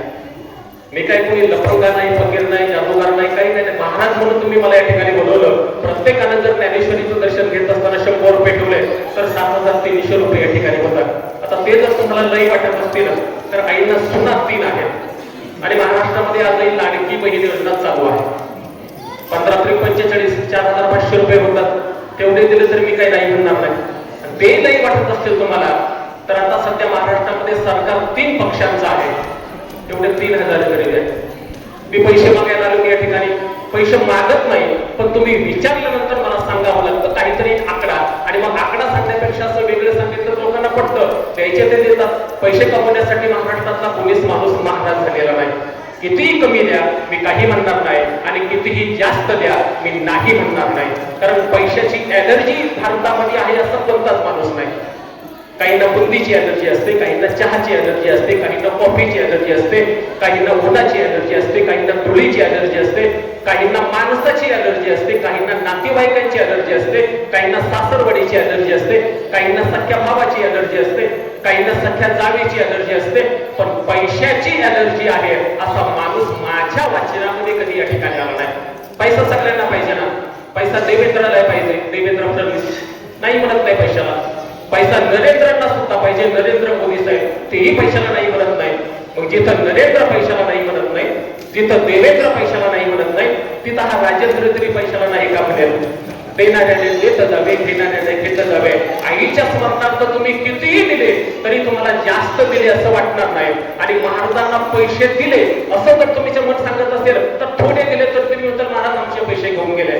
भूमिका आईच्या अंतःकरणाचे तुमच्या अंतःकरणात निर्माण झाले तर मग चांगल्या मोठे सामाजिक उद्यम या ठिकाणी मिळतील. अनेक मान्यवर माझ्या समोर या ठिकाणी हंडे परिवारातली मंडळी आहेत, आरोग्य परिवारातले आहेत, गव्हाणली परिवारातले आहेत, आमचे ओतूरचे सहकारी श्रीकांतचे थोरात या ठिकाणी नातेवाईक संबंध नाही पण एक प्रेमाचा संबंध म्हणून या ठिकाणी उपस्थित आहेत. मग गायकर परिवार असतील, हंडे परिवार असतील, पावले परिवार असतील, गव्हाणले परिवार असतील, आमचे ॲडव्होकेट साहेब या ठिकाणी आहेत, पंचायत समिती सदस्य या ठिकाणी आहेत, यशोमंदिरचे अध्यक्ष या ठिकाणी उपस्थित आहेत. अनेक मान्यवरांना आपल्या भावना या ठिकाणी व्यक्त करायच्या आहेत. त्यामुळे मी काही जास्त न बोलता 1 तासाची पूर्वचंद्रस्तुती सेवा या ठिकाणी संपन्न झालेली आहे.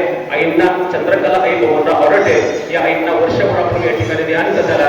कुटुंबाला जे दुःख झालं त्या दुःखामध्ये सहभाग घेण्यासाठी आपण सगळे उपस्थित झाला. आषाढी पायी वारीच्या पर्व काळामध्ये आईचा वर्ष श्राद्धाचा कार्यक्रम या ठिकाणी संपन्न होतोय. अतिव आनंदाची गोष्ट या ठिकाणी आहे.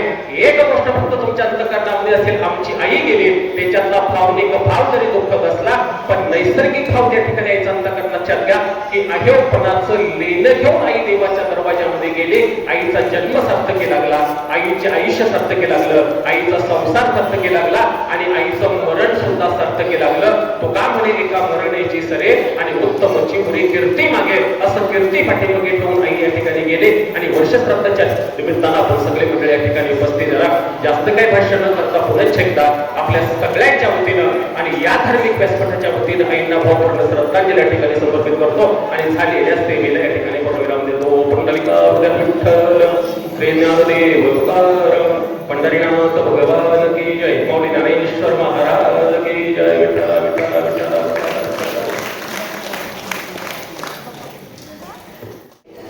आपण जी तात्विक चिंतन रूपी सेवा या ठिकाणी प्रवचन रूपी सेवा संपन्न केली त्याबद्दल मी आरोग्य परिवाराच्या वतीनं आणि आपणा सर्वांच्या वतीनं महाराजांना या ठिकाणी धन्यवाद देतो.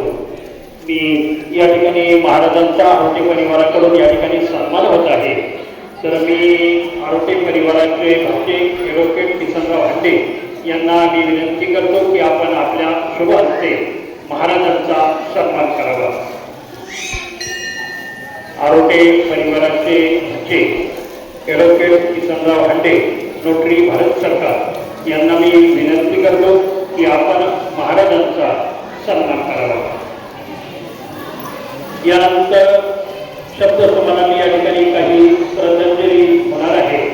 तर त्यामध्ये मी या कुटुंब आरोग्य परिवाराचे भाचे श्री रवींद्र काळे यांना विनंती करतो की आपण या ठिकाणी यावं आणि आपल्या मामींना आपण श्रद्धांजली व्यक्त करावी.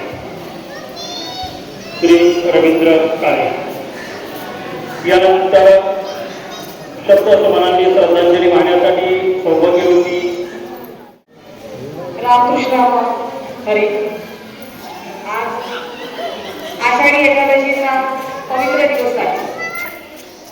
या पवित्र दिवशी हजारो वारकरी पायी चालत आपल्या विठुरायाला भेटायला जातात, रुक्मिणीला भेटायला जातात. पण आज आरोग्य परिवारामध्ये आमच्या सर्वांची लाडकी नानी हिचं प्रथम पुण्यस्मरण आहे. पांडुरंगा, तुझ्या चरणी एकच प्रार्थना आहे, नानी जिथे कुठे असेल तिथे तिला सुखी ठेव. नानी म्हणजे आमच्या घरातला हस्तखेळचं वादळ होतं.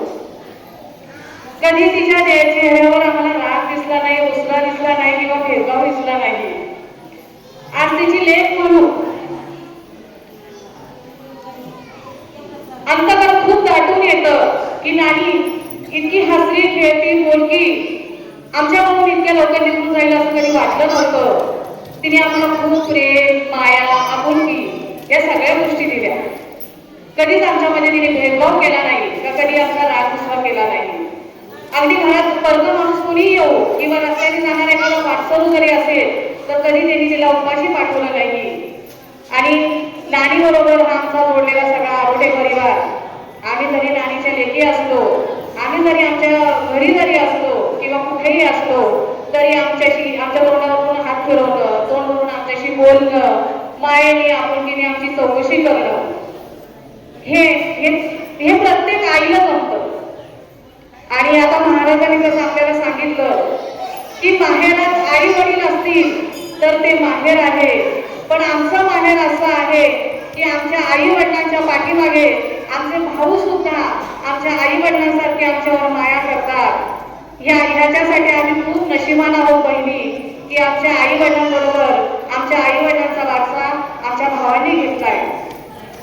नानीबद्दल खूप काही सांगण्यासारखं आहे, पण एकच गोष्ट सांगते की अशी माऊली परत होणे नाही. आणि नानी, तू जिथे कुठे असशील, पांडुरंगा माझ्या नानीला सुखी ठेव.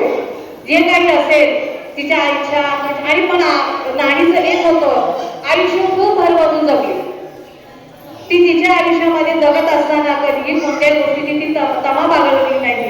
बोलताना तिचं राहणीमान, तिचं बसणं उठणं खाणं पिणं अगदी स्वच्छंदपणे होतं. आणि जायचा दिवस पण तिचा गेल्या वर्षी आदल्या दिवशी आषाढी एकादशी होती आणि आज सुद्धा आषाढी एकादशीच्या दिवशी तिचं वर्ष श्राद्ध आलं. माझ्या परिवारातर्फे आणि आम्हा सगळ्यांतर्फे मी नानीला खूप खूप भावपूर्ण आदरांजली वाहते. धन्यवाद. रामकृष्ण हरी मंडळी, मी बाळासाहेब म्हणजे आरोग्य कुटुंबाचा जावई भाचा आणि त्या ज्यांच्या वर्षश्राद्धाच्या कार्यक्रमासाठी आपण सगळे जमलो त्या चंद्रकला मामी, त्या त्यांचं वैशिष्ट्य म्हणजे सदा हसतमुख. मामींच्या चेहऱ्यावर टेन्शन नावाची गोष्ट कधी दिसली नाही. मामींनी कधी सासूचं नातं लावून दिलं नाही.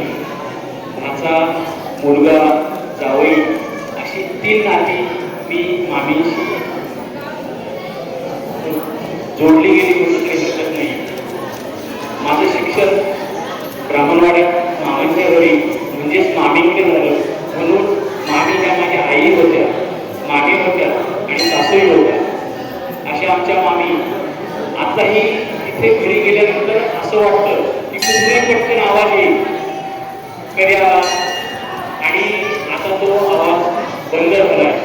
हे अगदी अजूनही मला पटत नाही. अशा आमच्या मामींना आज आषाढी एकादशीच्या दिवशी महाराजांनी सांगितल्याप्रमाणे बरोबर वर्षभरापूर्वी आम्ही गेल्या आणि आज आषाढी एकादशीच्या दिवशी त्यांचं वैकुंठाचं आगमन होत आहे. मी सर्व उपस्थितांच्या वतीनं, सर्व पाहुण्यांच्या वतीनं मामींना भावपूर्ण आदरांजली, श्रद्धांजली अर्पण करतो. थांबतो. रामकृष्ण हरी. यानंतर मी या ठिकाणी आमंत्रित करतो यशवंती सहकारी संस्थेचे अध्यक्ष श्री भानुदास आरोटे यांना. स्वर्गीय चंद्रकला चंद्रकला भगवान आरोटे आहे. काळ पुढे सरतो पण आपल्या माणसांच्या आठवणी कधीच मागे राहत नाही. स्वर्गीय चंद्रकला भगवान आरोटे यांच्या आपल्या प्रेमळ स्वभावाने, मायेने, कष्टाळूपणाने आणि संस्कारांनी कुटुंबाला एकत्र ठेवले. त्यांच्या सहवासाने प्रत्येकाच्या आयुष्यात प्रेम, आपुलकी आणि माणुसकीची रूढ निर्माण झाली. नानींना आज त्यांच्या प्रथम पुण्यस्मरणाच्या निमित्ताने त्यांनी प्रत्येक आठवण त्यांची पाणावून जाते. त्यांचे प्रेमळ शब्द, हसरा चेहरा, कुटुंबासाठी केलेला त्याग आणि दिलेले संस्कार सदैव आमच्या हृदयात जिवंत राहतात. आज आपल्यात नसल्या तरी त्यांचे विचार, त्यांचे आशीर्वाद आणि त्यांनी दिलेल्या जीवनमूल्य आमच्यासाठी कायम प्रेरणा राहतील. आज या निमित्तानं महाराजांनी जे सुश्राव्य प्रवचन केलं त्यांचेही आपल्या सर्वांच्या तर्फे थापाळे महाराजांचे धन्यवाद. आणि नानींना भावपूर्ण माझ्या यशोमती परिवारातर्फे आणि सर्व ग्रामस्थांच्या तर्फे नानींना भावपूर्ण आदरांजली, श्रद्धांजली अर्पण करतो आणि थांबतो. ओम शांती, ओम शांती, ओम शांती. यानंतर कृषी उत्पन्न बाजार समितीचे संचालक श्री सतीश मारोटे. कैवतीवरती सौ चंद्रकला भगवान आरोटे या आमच्या नानींच्या प्रथम पुण्यस्मरणाच्या निमित्तानं आमच्या आरोग्य परिवाराचे या ठिकाणी उपस्थित असणारे सर्व नातेवाईक, आप्तेष्ट मित्र परिवार, या प्रथम पुण्यस्मरणाच्या निमित्तानं जुन्नर तालुक्याचे भूषण हरिभक्त नारायण राजेंद्र महाराज कपाळे यांची या ठिकाणी प्रवचन सेवा झाली. मी आरोग्य परिवाराच्या वतीने, सर्व उपस्थितांच्या वतीने महाराजांचे या ठिकाणी ऋण व्यक्त करतो. खरं तर या कुटुंबाच्या बाबतीत, नानींच्या बाबतीत जर सांगायचं झालं तर आधी मळव्यामध्ये राहत असल्यामुळे आणि नंतर शेती इकडे असल्याने इतकं बरं वाटतं, तर देखील आमच्या नानींनी आमच्या भावकीवरचं प्रेम, आमच्या मुलावरचं प्रेम तसं सुद्धा कमी होऊ नये. खरं तर आमच्या नानीचा अतिशय चांगला पाठिंबा होता. आमचे मित्र खरं तर विकास आणि आम्ही एका वर्गात होतो, तर त्यामुळे नानींना थोडी कानाई व्हायचं, परंतु कधी आम्हाला नानींनी उपाशी कुठे येऊन नाही दिलं. अतिशय वेगळं प्रेम खरं तर नानींचं आम्हाला मिळालं. खरं तर नानींच्या रूपाने या कुटुंबातील एक आईचं क्षेत्र आवडलं. डोंगरावर गेलेला सूर्य हा पुन्हा उगवतो, परंतु मातीवर गेलेली आई खरं तर पुन्हा दिसत नाही. दुधाचं नातं हे सगळ्या नात्यांमध्ये महान असतं आणि आई या शब्दापुढं सगळं जग लहान असतं. आई म्हणजे मंदिराचा कळस, आई म्हणजे मंदिराचा कळस, आई म्हणजे अंगातील पवित्र तुळस आणि आई म्हणजे भजनात गुंगराची संतवाणी. खरं तर आमच्या नानींच्या आठवणी या ठिकाणी प्रत्येक उपस्थित प्रत्येकाच्या हृदयात आहे आणि या सदैव कायम राहतील. आमचे राजूदादा असतील, संजू असतील, विकास असेल, यांनी नानींची शेवटच्या काळात अतिशय चांगली सेवा केली. खरं तर नानींच्या आठवणी या नेहमी आमच्या पुढे राहतील. असो जास्तीचा वेळ घेणार नाही, बोलणारे अनेक मान्यवर आहेत. मी माझ्या कुटुंबियांच्या वतीने, त्याचप्रमाणे गोपाल दूध उत्पादक संस्थामुळे या संस्थेच्या वतीने, ब्राह्मणवाडा सोसायटीच्या वतीने, अकोले कृषी उत्पन्न बाजार समितीच्या वतीने, त्याचप्रमाणे या ठिकाणी संजूदादा फलके आहेत, दिगंबर आरोग्य आहेत, आमचे शंकरनाथ आहेत, दिग्गनाथ आहेत, खरं तर शंकरराव फलके आहेत, वाडीतील अनेक मान्यवर आहेत. या सर्वांच्या वतीने नानींना भावपूर्ण आदरांजली व्यक्त करतो आणि थांबतो. ओम शांती, ओम शांती, ओम शांती. यानंतर करंडी गावचे माजी सरपंच चंद्रकांत गोष्टी. कैलासवासी चंद्रकला भगवान आरोग्य या मौलिकच्या आपल्या स्मरणाच्या निमित्तानं आपण सर्वजण या ठिकाणी दुःखानं जमलेला आहात. आजींना जाऊन आज 1 वर्ष पूर्ण होत आहे. फार मोठं दुःख या कुटुंबाला आहे, त्याच्या परिवाराला आहे, आपल्या सर्वांनाच आहे. या दुःखातून सावरण्याची शक्ती परमेश्वर आपल्या सर्वांना देऊ. निश्चितपणे या ठिकाणी जी प्रवचन रूपी सेवा या ठिकाणी प्रवचन आपण सर्वांनी केली आणि लोकपर्यंत सफळे मारा, त्यांना देखील आपल्या सर्वांच्या वतीने धन्यवाद देतो. मी माझ्या गोष्टी परिवाराच्या वतीने, समस्त ग्रामस्थ करंडी यांच्या वतीने, शिक्षण आंबोले यांच्या वतीने या आपल्याला भावना श्रद्धांजली या ठिकाणी अर्पित करतो. हरिओम शांती, हरिओम शांती. यानंतर ब्राह्मणवाडा गावचे माजी सरपंच श्री भारत आरोग्य सर यांनाही या ठिकाणी मी आमंत्रित करतो. कैलासवासी सौ चंद्रकला भगवान आरोग्य या नानीच्या निमित्त आपण सर्वजण उपस्थित आहोत. वास्तविक पाहता या ठिकाणी जगत मान्यवरांनी आपला भावना व्यक्त केलेला आहे. या कुटुंबाबद्दलचा सगळा आदिलवाद हा या ठिकाणी विषय केलेला आहे. वास्तविक पाहता या ठिकाणी आदिलचे निबंध करायचे आपल्या थापाळे यांनी आपल्या प्रवचन सेवेमध्ये आपल्या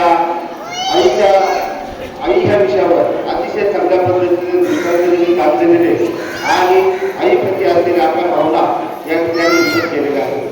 वास्तविक आजच्या काळामध्ये आईवडिलांची सेवा, आईवडिलांना होणारा त्रास आपण सर्वजण त्या ठिकाणी जवळ पाहतो. आईसारखं जवळच नाही. आपण वेगवेगळ्या ठिकाणी वेगवेगळ्या मंदिरांना, देवस्थानांना भेटी देतो, जवळजवळ आपण त्या ठिकाणी खर्च करतो, परंतु घरचं वातावरण जर पाहिलं तर आईला आपण सेवा देण्यापासून निश्चितच या ठिकाणी वंचित असतो. तरी असं या ठिकाणी महाराजांनी आपल्या प्रवचन आपल्याला चांगलं मार्गदर्शन केलं. मार्गदर्शन सुद्धा या ठिकाणी मी महाराजांना धन्यवाद देतो, त्यांचे आभार मानतो.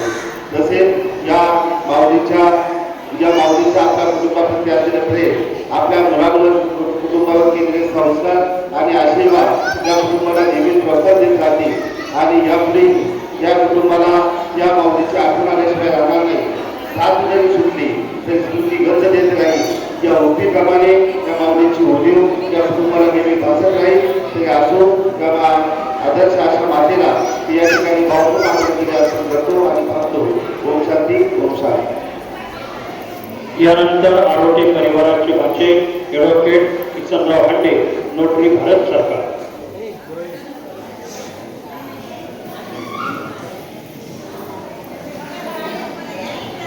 कैलासवासी चंद्रकला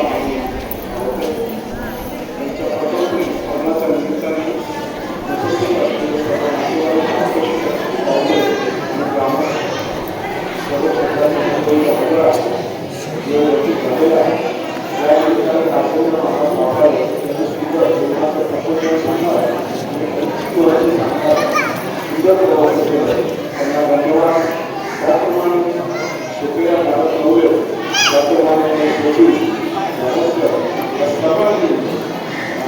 आमच्या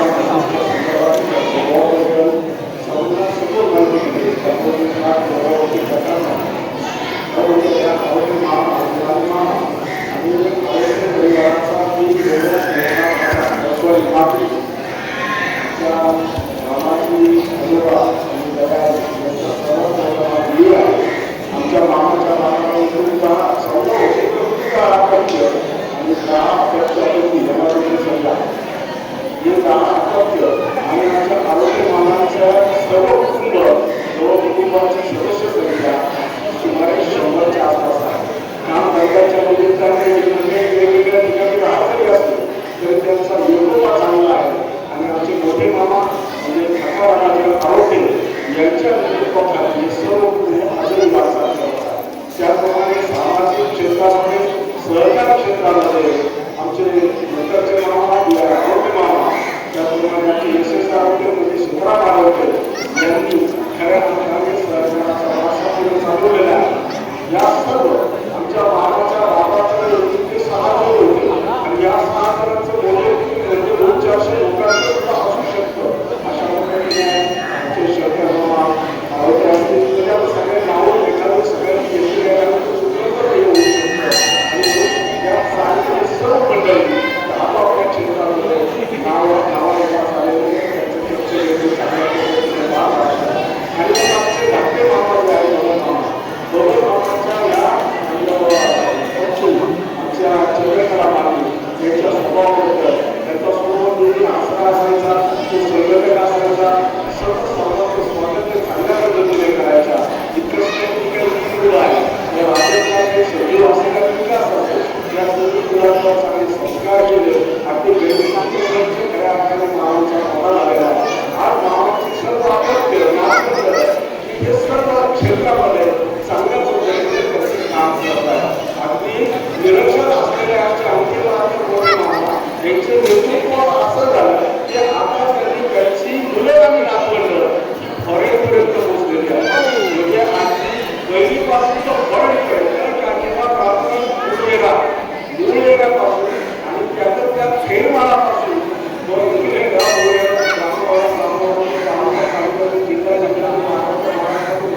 आणि देशातून परदेश अशा सर्व बाहेर खऱ्या अर्थाने आमच्या मामाने केलेल्या आहेत आणि त्याच पुण्याईनं त्यांना आमचंच आम्हाला सुद्धा त्यांचं सहकार्य पहिल्यापासून लाभलेलं आहे.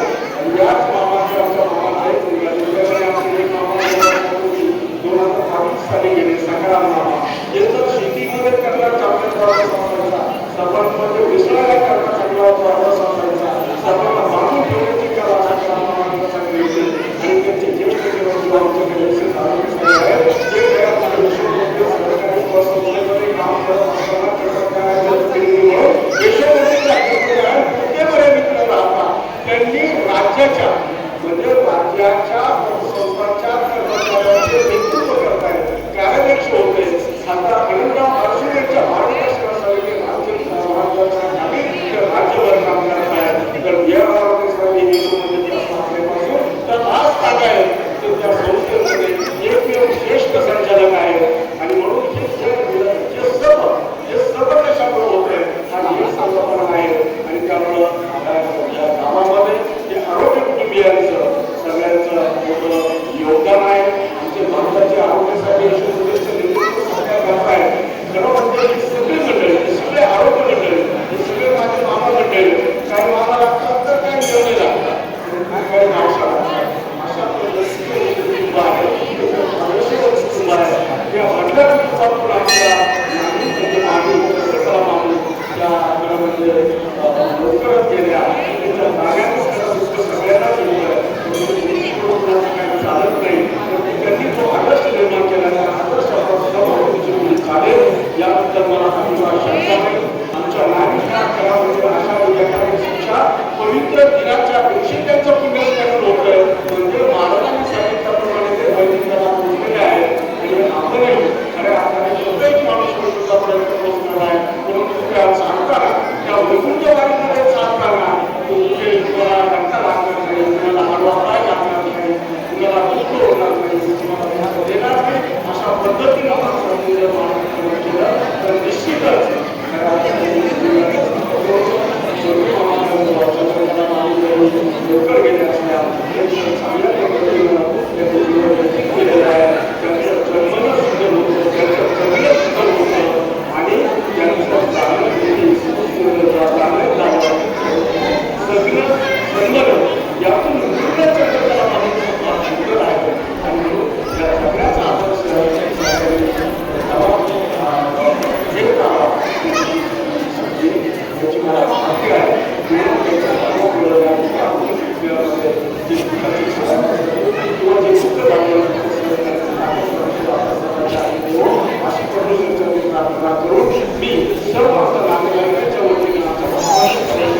या ठिकाणी ब्राह्मणवाडा ग्रामपंचायतचे ग्रामपंचायत सदस्य शिवाजी आरोटे यांनी या ठिकाणी यावं.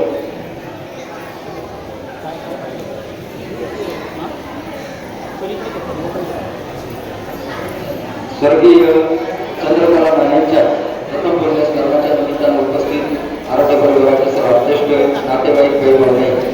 खरं तर चंद्रकला नाणे म्हणजे त्यांच्या आरोग्य परिवारातील एक संस्काराचे विद्यापीठ होते. सर्वप्रथम राजूचं शिक्षण झालं. राजूने नंतर विकास आणि संजू दोघांना मुंबईला नेले.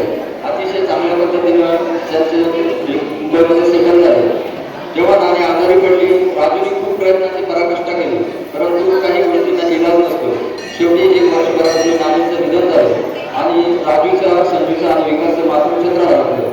खूप मोठी पोकळी त्यांच्या कुटुंबामध्ये निर्माण झाली. मी आमच्या आरोग्य कुटुंबाच्या वतीनं तसेच ब्राह्मणवाडा ग्रामपंचायतच्या वतीनं, त्याचप्रमाणे राजूचे मित्र रवी हंडे यांच्या आणि दौलत गायकर मित्रमंडळाच्या वतीनं मी नाणेला भावपूर्ण आदरांजली समर्पित करतो व थांबतो. यानंतर या ठिकाणी रवींद्र हंडे, प्रमोद आराटे यांच्या वतीनं, त्याचबरोबर ब्राह्मणवाडा गावच्या वतीनं ब्राह्मणवाडा गावचे विद्यमान उपसरपंच श्री सुभाष गायकर यांना मी या ठिकाणी आमंत्रित करतो. कैलासवासी सर्व आमच्या सर्वांच्या माता चंद्रकला आई आरोटे यांच्या प्रथम स्मरण निर्माण प्रथम पुण्यस्मरणानिमित्त या ठिकाणी आरोग्य त्यांचं जे प्रथम पुण्यस्मरण या ठिकाणी आयोजित केलेलं आहे. त्या प्रथम पुण्यस्मरणानिमित्त आरोग्य परिवाराचे जमलेले नातेवाईक, श्रेष्ठ समाजातील सर्वच क्षेत्रातून आलेले मान्यवर असतील, पाहुणे असतील. या ठिकाणी राजेंद्र महाराजांनी अतिशय चांगल्या प्रकारे या ठिकाणी सेवा देण्याचं काम केलेलं आहे. मी सर्वप्रथम आमच्या वतीने त्यांना धन्यवाद देतो. आणि उशीर खूप झालेला आहे. खंडे साहेबांनी अगदी विस्तृतपणे परिवाराविषयी माहिती दिलेली आहे. खऱ्या अर्थाने आमची चंद्रकला आई या आरोग्य परिवाराच्या आधारावर कुटुंब कसं असावं, आदर्श कुटुंब कसं असावं, हा या ठिकाणी एक आदर्श ठेवण्याचं काम या ठिकाणी आईने केलेलं होतं. मी वेळोवेळी उठलेलो आहे. राजू आमचा मित्र आहे आणि लहानपणापासूनच आम्ही एका वर्गात क्लासमेट एकत्र शिकत असल्यामुळे या कुटुंबाची जवळ माझी खूप जवळची होती. आणि मी पाहिलेलं होतं की आमचे बबनदादा असेल आणि आई असेल, आम्ही यांना कधीही वेगवेगळ्या पदाने गावात देखील फिरताना किंवा कुठे गावाला जाताना देखील पाहिलेलं नाही. आणि म्हणून हे आईचं आकस्मिक जाणं झालं, परंतु आकस्मिक जाणं जरी झालं असलं, परंतु अतिशय चांगल्या पद्धतीने सेवा करण्याचं काम आमचा मित्र राजू असेल, त्याचे भाऊ दोघं संजू असेल, विकास असेल, त्याचप्रमाणे आमची बहिणी राजूची मिसेस आमची बहिणी असेल, चांगल्या पद्धतीने सेवा करण्याचं काम जे अपेक्षित असतं ते चांगल्या पद्धतीने सेवा आजारपणात करण्याचं काम त्या ठिकाणी ह्या परिवाराने केलेलं आहे. आपल्या सगळ्यांना ज्ञात आहे का हा आरोग्य परिवार खूप मोठा परिवार आहे आणि सगळ्यांना सांभाळून जोपासण्याचं काम एकत्रित पद्धतीने इथे या ठिकाणी आईने केलेलं आहे. म्हणून ह्या आईच्या दादीने परिवाराला खूप मोठं दुःख झालेलं आहे. खरं दुःख तर आमचे दादा असतील किंवा तिघं भावंड असतील, खूप मोठं दुःख आहे. सावरण्याची या कुटुंबाला सर्वेश्वर शक्ती देव अशी मी या ठिकाणी प्रार्थना करतो. आणि मी माझ्या गायकर कुटुंबाच्या वतीने, ग्रामपंचायत ब्राह्मणवाड्याच्या वतीने, अकोला तालुका शिवसेना सिंधेगड आणि उपमुख्यमंत्री शिंदे साहेबांच्या वतीने या ठिकाणी आईंना भावपूर्ण श्रद्धांजली अर्पित करतो आणि थांबतो. ओम शांती, ओम शांती, ओम शांती. त्याचबरोबर या ठिकाणी 2 शोक संदेश आलेले आहेत. त्यामध्ये श्री विजय शिंदे, चेअरमन श्रीकृष्ण संस्था ब्राह्मणवाडा आणि श्री जोडीभाऊ चव्हाण मामा, चेअरमन श्रीकृष्ण दूध संस्था ब्राह्मणवाडा यांच्याकडून या ठिकाणी 2 शोक संदेश प्राप्त झालेले आहेत. त्याबद्दल मी त्यांना धन्यवाद देतो आणि या ठिकाणी सर्वांची कृतज्ञता व्यक्त करत आहेत सीताराम आरोटे. कैलासवासी सौ चंद्रकला भवन आरोटे यांच्या नाणींचं पहिलं पुण्यस्मरण आहे. आणि या पुण्यस्मरणानिमित्त भाऊसाहेब गायकरांनी आम्हाला राजेंद्र महाराज या ठिकाणी फापाळ यांचं नाव सुचवलं. महाराजांनी अत्यंत सुसावे असं या ठिकाणी प्रवचन केलं आणि खरं म्हणजे फार गाढा अभ्यास महाराजांचा आहे. यापूर्वी मी गायकर परिवाराच्या दसऱ्यानिमित्त महाराजांचं प्रवचन ऐकलं होतं आणि त्याचीच पावती म्हणून आम्ही महाराजांची या ठिकाणी निवड केली. एकही शब्दाचा खंड न पाडता प्रचंड अभ्यासपूर्वक केलेलं हे प्रवचन आम्हाला सर्वांना भावलं. महाराज, मी आपलं आरोग्य परिवाराच्या वतीने या ठिकाणी आभार मानतो.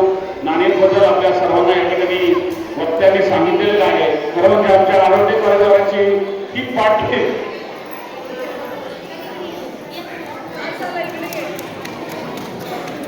महाराजांनी सांगितल्याप्रमाणे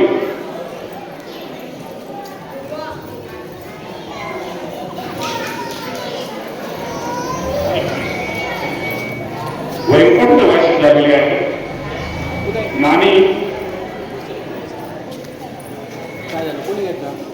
ह्या परिवाराचा आधारस्तंभ होतो. ह्या परिवारामध्ये सर्वांना मोठं करण्यामध्ये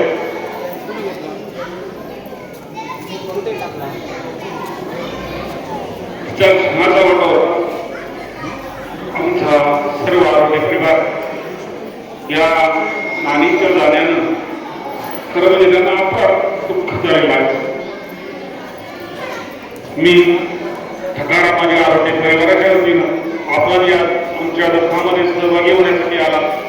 आपलं सर्वांचं मी या ठिकाणी ऋण व्यक्त करतो आणि चांगली प्रवचनरूपी सेवा या ठिकाणी दिली त्याबद्दल महाराजांचं सुद्धा ऋण व्यक्त करतो आणि आपल्या सर्वांच्या ऋणात राहण्याचा या ठिकाणी मी प्रयत्न करतो. मी सर्वांना या ठिकाणी नम्रतेची विनंती करतो. आपण या ठिकाणी आज आषाढी एकादशी असल्या कारणानं या ठिकाणी सर्वांना उपवास आहे आणि उपवास करूनच या ठिकाणी फराळाचा गेल्याशिवाय कुणीही आपण जाऊ नये अशी आपल्याला तीव्राची नम्र विनंती आहे. आणि मी आपल्या सर्वांच्या ऋणात राहून आजचा हा कार्यक्रम या ठिकाणी संपला असं जाहीर करतो आणि बसायदारांना या कार्यक्रमाची सुरुवात होईल. कृपया